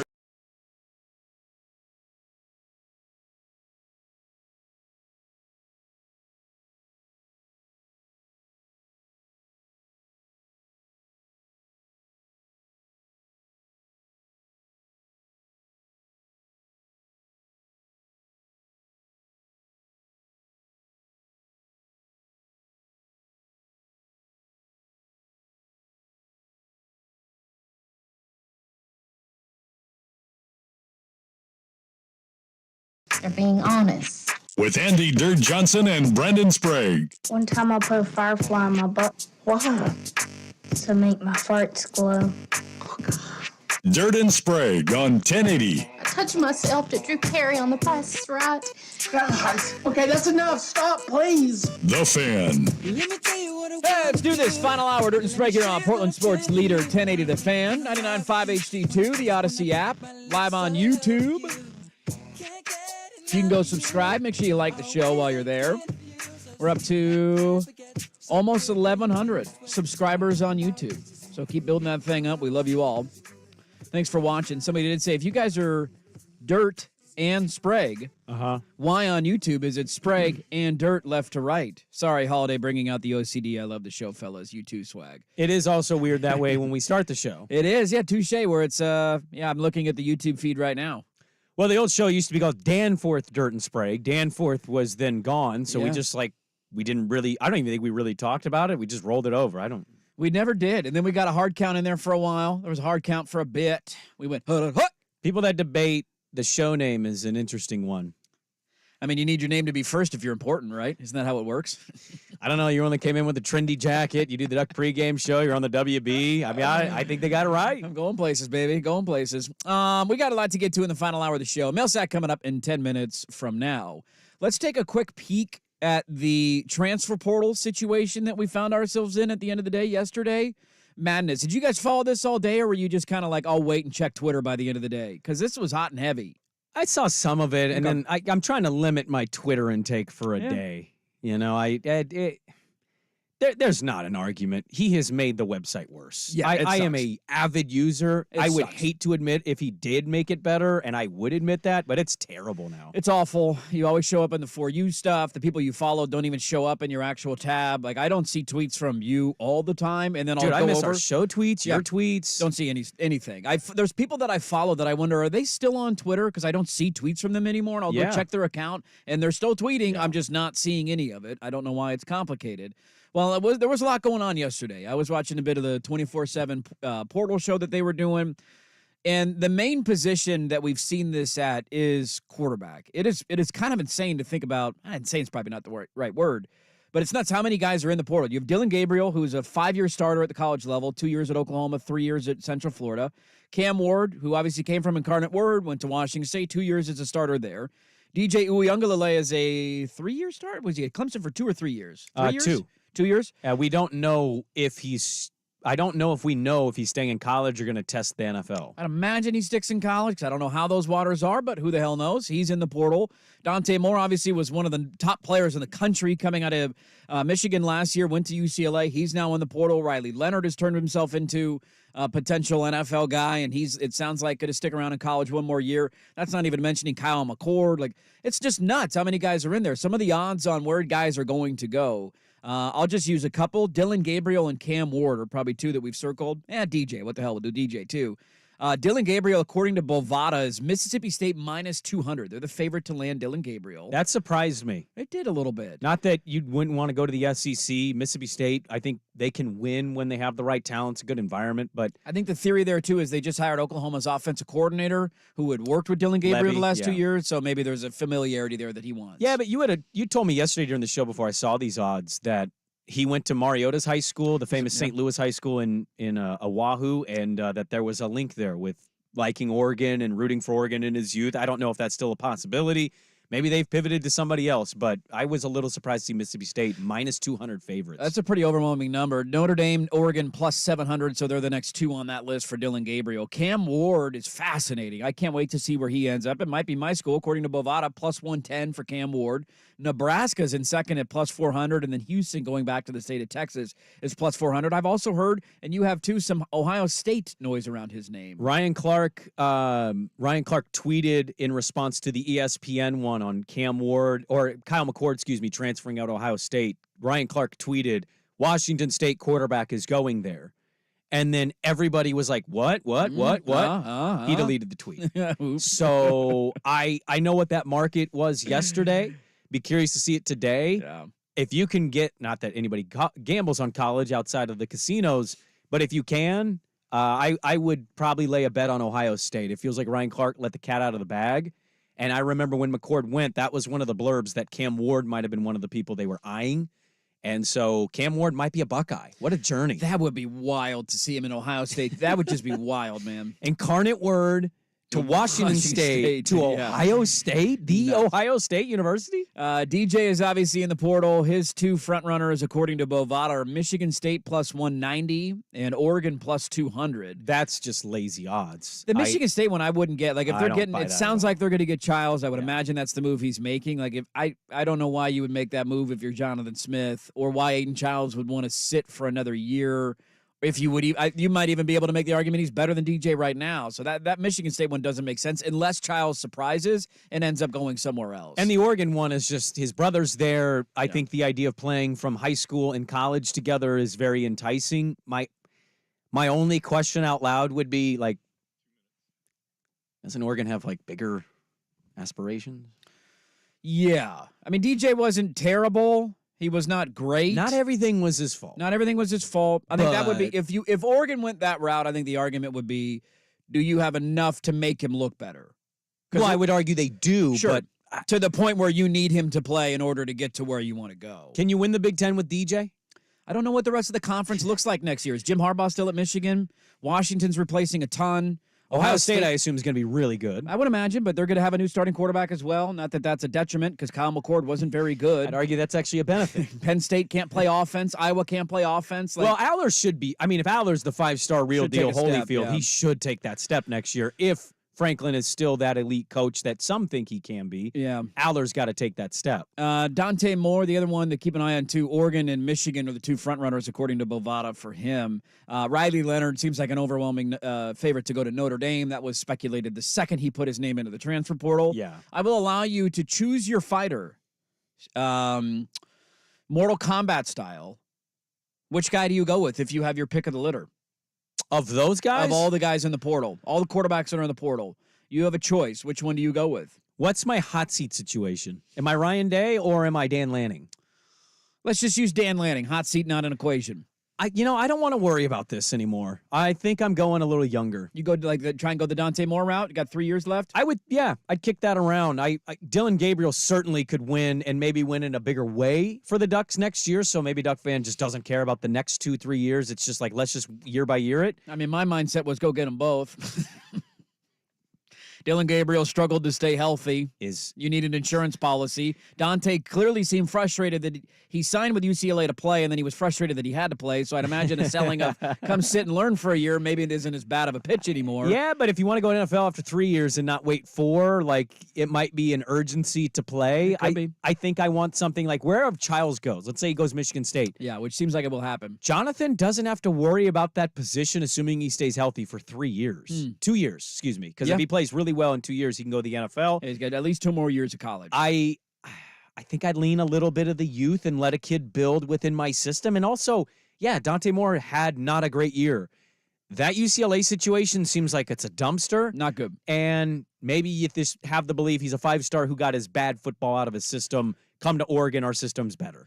Last thought on this. Do we find it entertaining? Do we find it detrimental to the sport? Do we find it intriguing because of the way teams can rebuild themselves? How do we feel about the portal? It was in the number of guys, I don't have the number in front of me, but it's like the number of scholarship guys in the portal set a record like before 10 a.m. yesterday. Not shocking in the least. It's a free-for-all. It's free agency. Is it good or bad for college football? I think most people would tell you they think it's bad. They think it's bad? Yeah. What I'm seeing, and I hate using the snapshot, but what I see usually is like people just saying this sucks. Every year you got your player, oh, he's really good. You're not as big a school as other schools. There they go. Yeah. There's the paycheck. I don't care personally if they get paid. I have a pretty level-headed viewpoint, I think, of where certain programs stack to others. Mm-hmm. And so, like, I'm not surprised. I don't care, but I think most people would tell you they think this has ruined it. You also have the opt-out of bowls now. You do, yeah. So you get these kids who are going portaling. They're not going to play. The other guys who are protecting NFL draft stock. Like, I know what Lanning said, and I know Bo Nix is all about college football. It won't surprise me in the least, like 2 days before that game, it's announced that he's not going to play. That's just what this world is now. Even the sure things that you feel aren't necessarily as sure as they were 2 weeks ago. So, it's an ever-evolving landscape in sport. This is why I asked, is anybody worried about losing the love for what you have for college football, the love of it? Because this is one of the many things changing is your roster's going to change, and change in a big way almost year to year. I mean, you feel like if you're a smaller school, you're just a farming system now for bigger schools, right? You're like the Seattle Mariners of college football. That would be the argument. I think the pro argument, I don't disagree with anything you said. The pro argument would be at the highest level, I do think it balances it out, and that's the only. It's given us more parity. It's given us parity at the top, and I think this is a year where you looked at like the top 7 or 8 teams and said, who's the best team in the country? All year we thought it was Georgia. They just lost to Bama. Is it Bama now? Maybe it's Michigan. Could Washington be? Is it Texas? If Florida State was healthy, could it be them? Right? Like there's a million different roads that you could go down, and I think that's a good ultimately for where this. For the top of the sport, but I feel horrible for the smaller schools that are turning into farm systems. Oh, they said it in Dinage's piece, whoever it was. They said, we've never faced anything like this with 8 teams. What's within the last 2 years happened? Yeah, transfer portal. It's not a coincidence that you suddenly, and that's the thing is like, I get from a fan's perspective, they don't like it. But it's giving more teams a shot. It's the local argument versus the national argument. At a local level, it's bad because it's bad for smaller schools. At a national level, it's good for the sport because it balances the top. But Oregon would be in this situation. You lose Bo Nix next year. If the portal didn't exist, you'd have to like either Ty Thompson or you're restarting with a freshman or a sophomore. Or and you're you'd have to find a grad transfer. Yeah. Something, you know what I mean? But that didn't happen as often as this NIL portal stuff does. Yeah. Wild day yesterday, man. We'll see where all these quarterbacks, I'm assuming this week we're going to start to see some of those announcements. It's just the wheel keeps moving in college football. Never stops. Let's get to the mail sack. Your questions are welcome in the Vancouver Ford text line, 503-864-6326, and we'll answer them coming up next on The Fan.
1080 The Fan.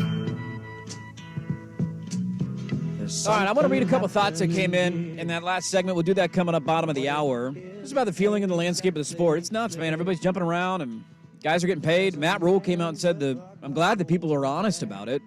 Like, yeah, if we want one of these guys in the portal, we want one of these elite quarterbacks, it's going to cost us $1 to $2 million. So are you going to pony up the dough? Because that's what it's going to take. That's what they're going for.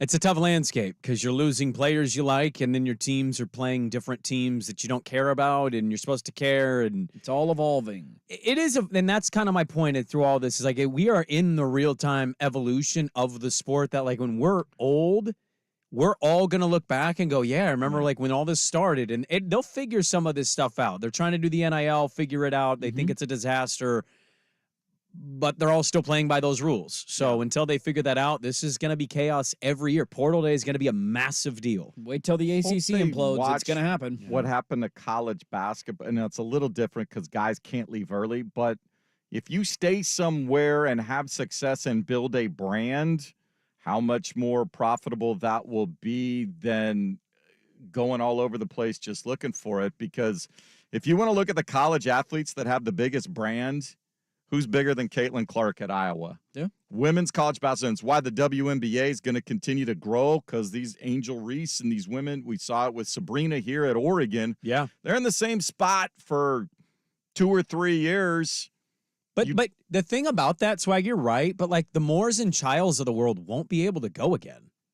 Yeah, they have to sit for 2. I mean, you have to go until you graduate. You cannot transfer again. So barring and if you an injury, you have to sit out for a year. Yeah, you get one transfer before you graduate. And most of these guys don't want to do that. They want to go to the league. So it's a lot of names. Quarterbacks are moving, but in most of these instances, these are guys that won't move again. Yeah. So it's not going to happen every year. And a lot of the other guys are at the end of their career. Like DJ's got one more year left. Yeah. Riley Leonard will go to the NFL after next year. Yeah. Cam Ward will probably be gone. Like these guys, Dylan Gabriel's been in college. If you want to do the whole old quarterback thing, Bo's only in his 5th year. Dylan Gabriel's, I believe, next year will go into like year 7. He is legitimately one of those guys. And I know he's got the injury exemption. I just can't believe his eligibility left. It's just, wow, man. COVID was a no-count season. He had an injury year. Let's get to the mail sack. Here we go. See what we got today. Mail sack question. How long had you guys been with your ladies before you started farting in front of them and not caring? I never have been a big flatulence guy in front of the ladies. Even as a child, I wouldn't do it.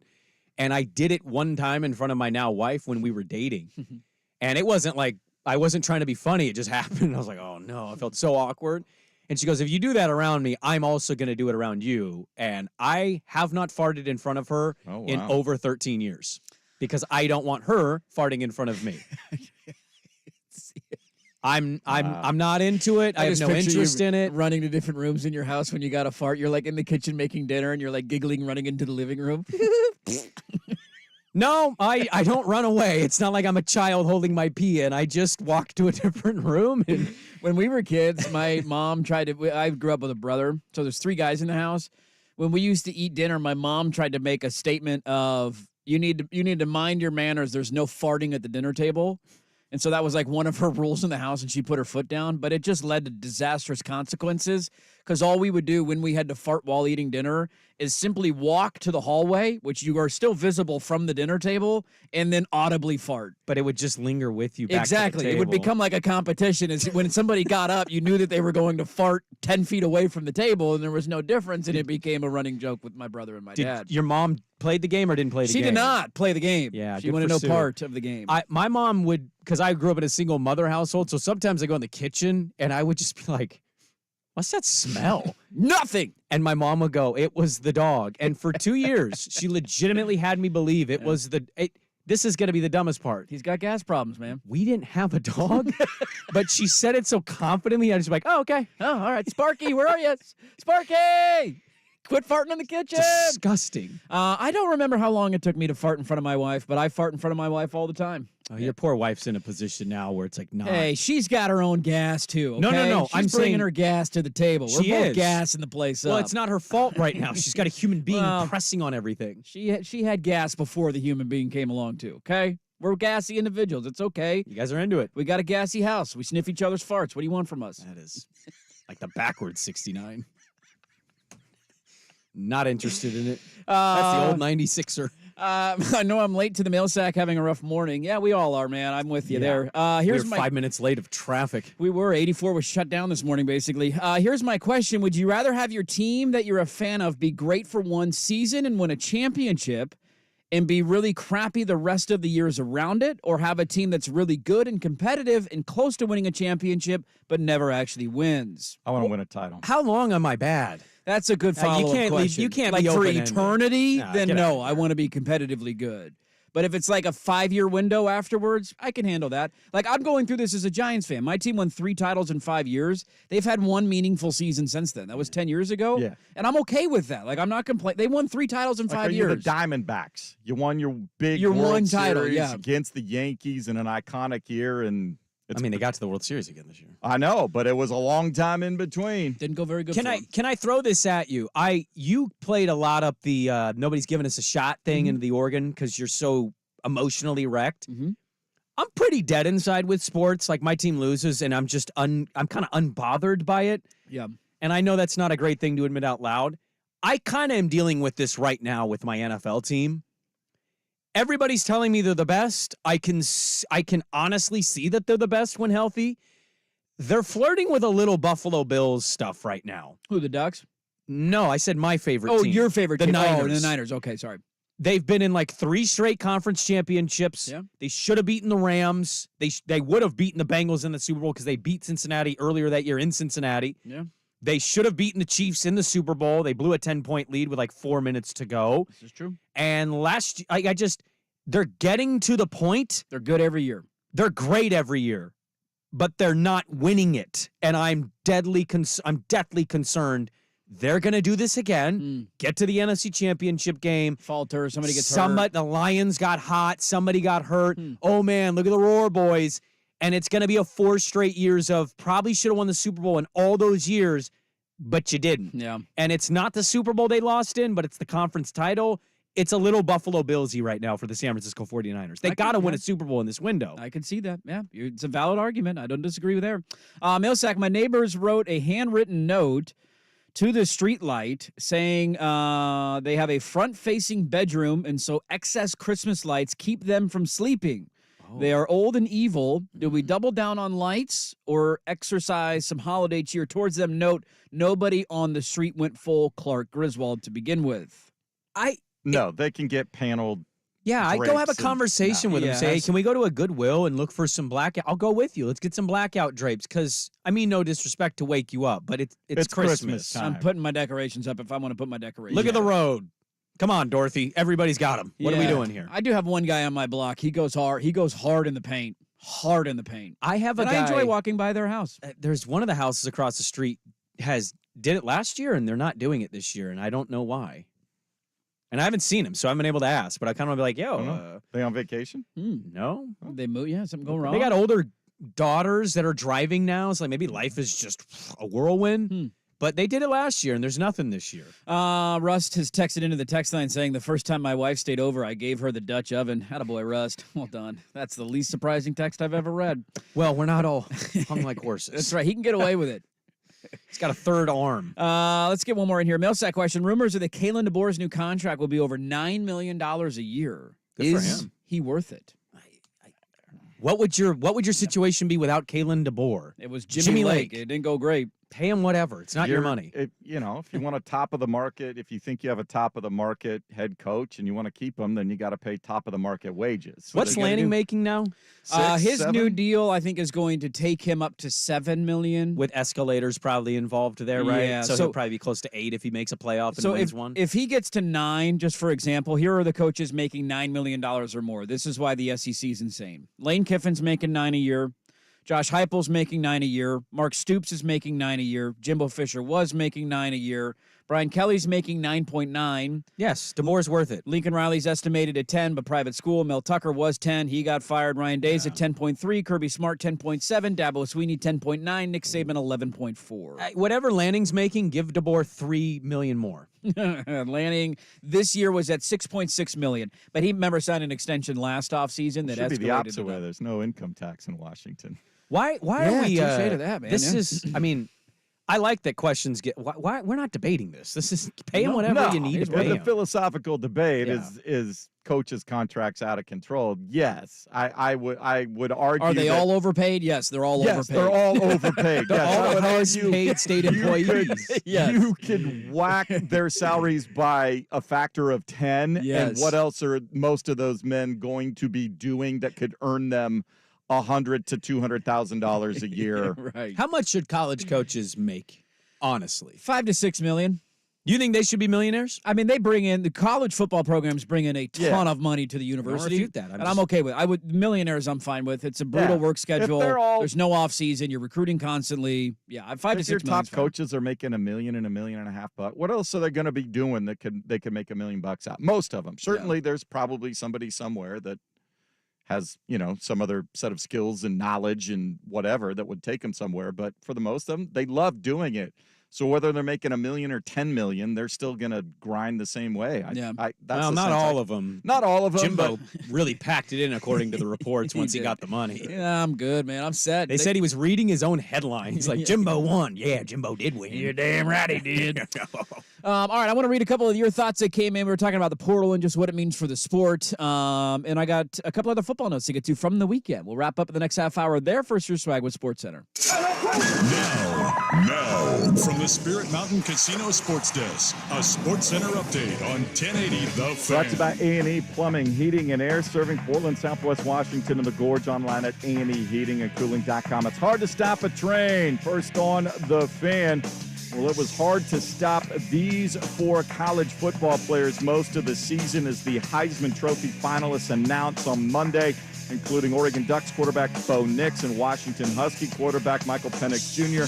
They are headed to New York along with LSU quarterback Jaden Daniels and Ohio State wide receiver Marvin Harrison Jr. The Heisman Award winner will be announced Saturday evening. Former Husky quarterback stealing the show on Monday Night Football, Jake Browning, just went roughshod all over the Jags, 32 of 37, 352 yards and a touchdown through the air, leading the Bengals past the Jags 34-31 in overtime. Jags more concerned about Trevor Lawrence's status. He left the game in the fourth quarter. The initial test indicated sprained ankle. More testing being conducted today. It's the NBA's in-season tournament, second day of quarterfinal action tonight. Knicks visiting the Bucks at 4:30. The winner takes on the Pacers, who beat the Celtics Monday night. Then it'll be the Lakers hosting the Suns at 7. That winner will face the New Orleans Pelicans, who beat the Kings. The semifinals are set for Vegas on Thursday. College hoops tonight on 910 ESPN. Portland Jimmy V Classic doubleheader. First up, 3:30, number 11 Florida Atlantic against number 20 Illinois. That'll be followed by number 9 North Carolina, number 5 UConn, all from Madison Square Garden. Pre-game coverage will start at 3 o'clock. More sports scores and stories in 30 minutes. Jason Swagard from the Spirit Mountain Casino Sports Desk. Spirit Mountain Casino brings you big games on big screens with big-time sports betting action. Learn more at spiritmountain.com. If you can't find the humor in today's NBA,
This is Dirt and Sprague on 1080 The Fan. Hey, right now, if you text the word Sebastian, Ooh. Sebastian. Always love that name, Sebastian. Sebastian is a very fun name. So 503-864-6326, you have a chance to win tickets to Sebastian Maniscalco. Did I say it right? I've seen his stand-up. I just never know how to say his last name. I don't know how to say his last name either. Maniscalco. He's pretty funny. He's really funny. I want to get tickets to this. So he is coming to the Moda Center on October 26th, 2024. And we're going to have your chance to win tickets. So there you go. If you text Sebastian right now to 503-864-6326, we're going to have more of those to give away as the week goes on. You can go visit 1080thefan.com for details. I want to read a couple thoughts here. We were talking about the transfer portal and just, what it means for the sport. And I see both sides of this coin. I genuinely do. I feel horrible for the teams whose rosters get rated. I also think like this year's playoff is probably the most, outside of the one where my team was in, very biasly, this is easily the most excited I've ever been for a playoff. Who's going to win? You can tell me Alabama's probably going to win, but it's not like, to your point, it's not like we haven't seen Alabama almost lose to Auburn. It's not like Alabama's been this unbeatable wagon all season long. Texas struggled when their quarterback was hurt. Washington went through some ups and downs, but when they play good teams, they usually play up to their standard. Some people will tell you Michigan's the best team in the country. Like, I'm genuinely, I don't know who's going to win the national championship this year, whereas last year, what did we all go into the playoffs saying? Now, Ohio State almost threw a curveball at us, but we also, Georgia's going to win the national title. We know Georgia's going to win the national title. Right. There was no doubt about it. So there's a counterbalance to this. I just want to read a couple thoughts here. Your nightmare scenario, by the way, it's looming now. What, Washington winning a title? No more half jokes if they do it. Oh, yeah, that's true. Very true. At least they'd win a bowl game in January for the first time since the Clinton administration, so that would be cool.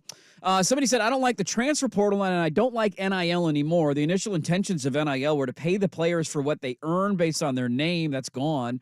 Now it's used as a recruiting tool, and players just take the most money before even stepping on the field. I feel like it's a professional sport now. I wanted to read one other quick one. Why do you know? Like, how do you you just have like all of these comeback quips right in the pocket? Like, I Googled this Clinton administration. Bam! When was the last time they won a bowl game in January? When bowl games that matter are played. I wouldn't have been able to tell you. I can. People don't forget.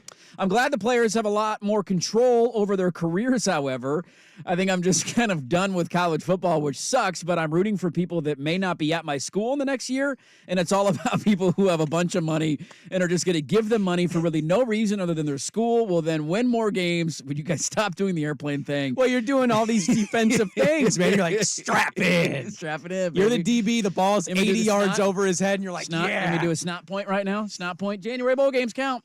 God, I wish these were around when we were younger. I'd have been doing them in high school. I'd be like, oh, you smell it going that way. Basically saying that, we can't help the homeless, but we'll pay quarterbacks $1 million to go play for a college. Like, come on, let's not draw those conclusions.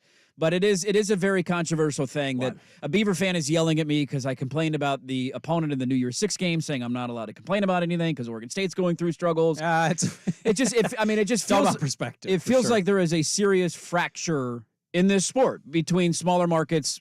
Markets isn't even the right word, but smaller programs and bigger programs. Well, it's we knew the haves and have-nots. I think the old world and model of college football allowed us to believe the Boise State stuff.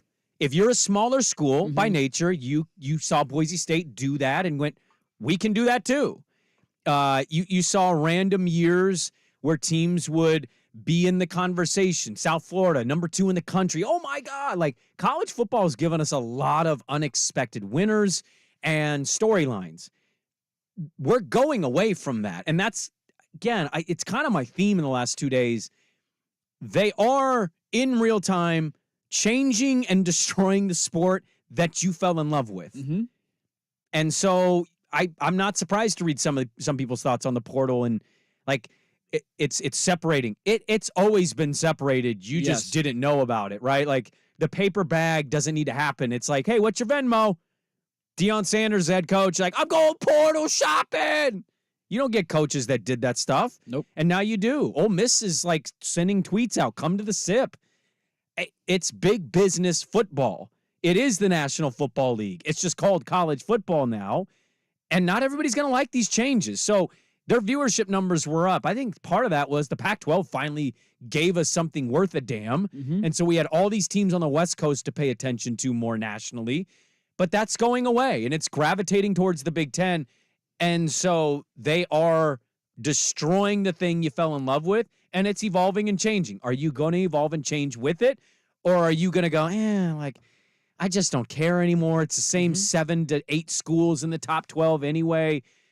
Maybe you will, or maybe you'll just evolve in your own way with it. Yeah, I'll be curious to see what it looks like 5 to 10 years down the road and how much we adjust and transition, because with all change, there's pushback immediately, and then eventually things get normal, and you go 10 years down the road, and you're like, hey, these games have been played for 10 years now, and there's new rivalries that are created and new memories that are created.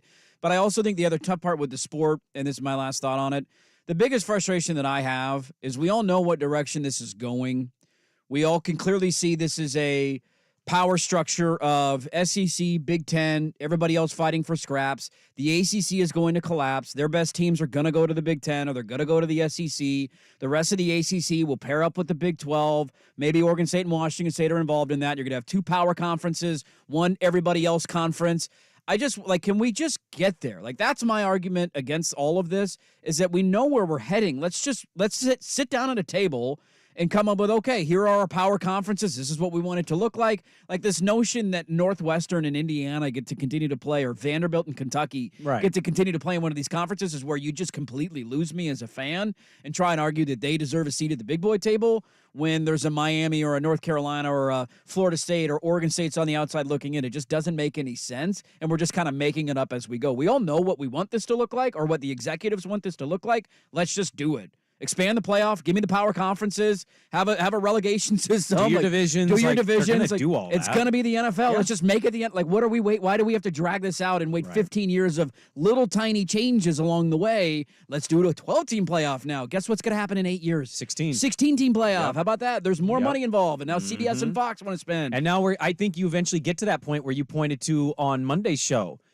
Washington doesn't play a conference championship against Oregon. Yeah, they were the regular season champ. They're the 2 seed. They get a bye. Or if Oregon wins, they get a bye. They're a 2 seed. That's just what it's going to be. And you go will to have the playoffs. tiebreakers. And not everybody's going to be happy about those scenarios. But when you add 16 playoffs. It exists in the NFL. Remember the 1 seed issue in the NFL last year with the Hamlin injury? Should it be the Chiefs? Should it be Cincinnati? Should it be Buffalo? It's like it was very controversial, but it figured itself out on the field. And ultimately, no one cares. They just end up watching the games anyway. It's just, we know where we're going. I just want to get there. It just sucks that we have to move this at the speed of a freight liner turning around in the ocean. So I wanted to read some thoughts there. We'll wrap it up, get you set for your night in sports. Another cup check tonight, huh? We excited? We'll wrap it up there next on The Fam.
This is Dirt and Sprague on 1080 The Fan. Well, we get to cup check again tonight. I'm excited. I got the fever. I need more cups in my life. New York and Milwaukee, first game up. I need bets on these games, so where should I go? What's the spread right now? Milwaukee 5.5 in Milwaukee. I'm kind of leaning take the Knicks with the 5 points. 4.5 right now at Spirit Mountain. 4.5 right now. So it's been bet down. So yeah, Milwaukee is a weird team. They want to fire their coach. Stay away there or go New York. Do we take a New York to cover? Tight game? What's the over-under? Because Milwaukee's 228. Well, it's down to 226.5. What I'm looking I'm just looking on ESPN. So we're looking at different lines here. Hey, nice. I don't know. I kind of lean New York. Okay. Milwaukee can definitely win and cover, but they're also a very weird team. And then your nightcap is Phoenix and LA. Lakers minus 1.5. Yeah. I'll take Phoenix. You take Phoenix to win on the road? 7.5 on the over. Yeah, I'll take Phoenix as a dog on that one. Should we dog parlay it tonight? Are we dog parlaying it? Do we want to bark? Knicks and Suns? We can bark. Yeah, I'm okay with that. Can you do me a favor? Yeah, what do you got, boss? Can you smell my shirt and tell me if you like the smell? Like right now? Yeah. What are you doing? It's a little strong.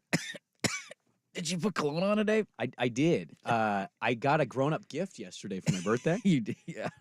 I told my wife a couple years ago when I used to go in the Blazer locker room. All right, Dirt. Yeah, I mean, it doesn't stink. It's just pungent. Well, it's on the shirt. You It's smell it. you put it like it's like in my literally. nostril. I did. Yeah, I shoved that right up there. Are you going to be a cologne guy now? There's a boogie here. yeah. No, I'm not a heavy cologne guy. That's a distinction I must make. I told the wife about 3 years ago, I used to go in the Blazer locker room, and people are always like, oh, you get to talk to Dame. And I'm like, that's not my takeaway.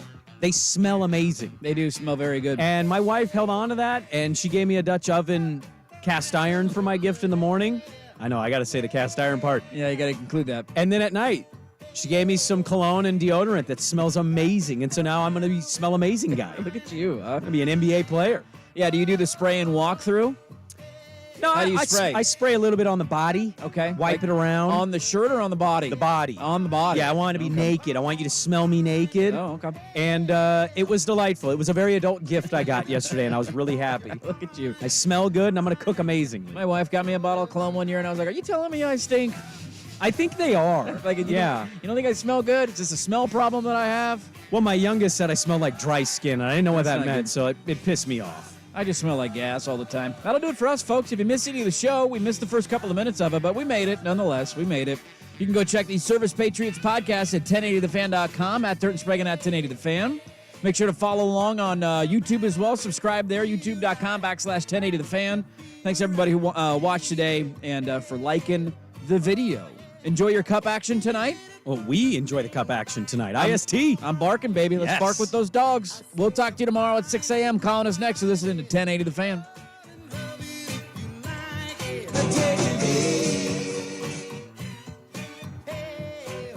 I'm PJ Glass with BetQL. Bowl season is here. Number 9 Missouri faces number 7 Ohio State in the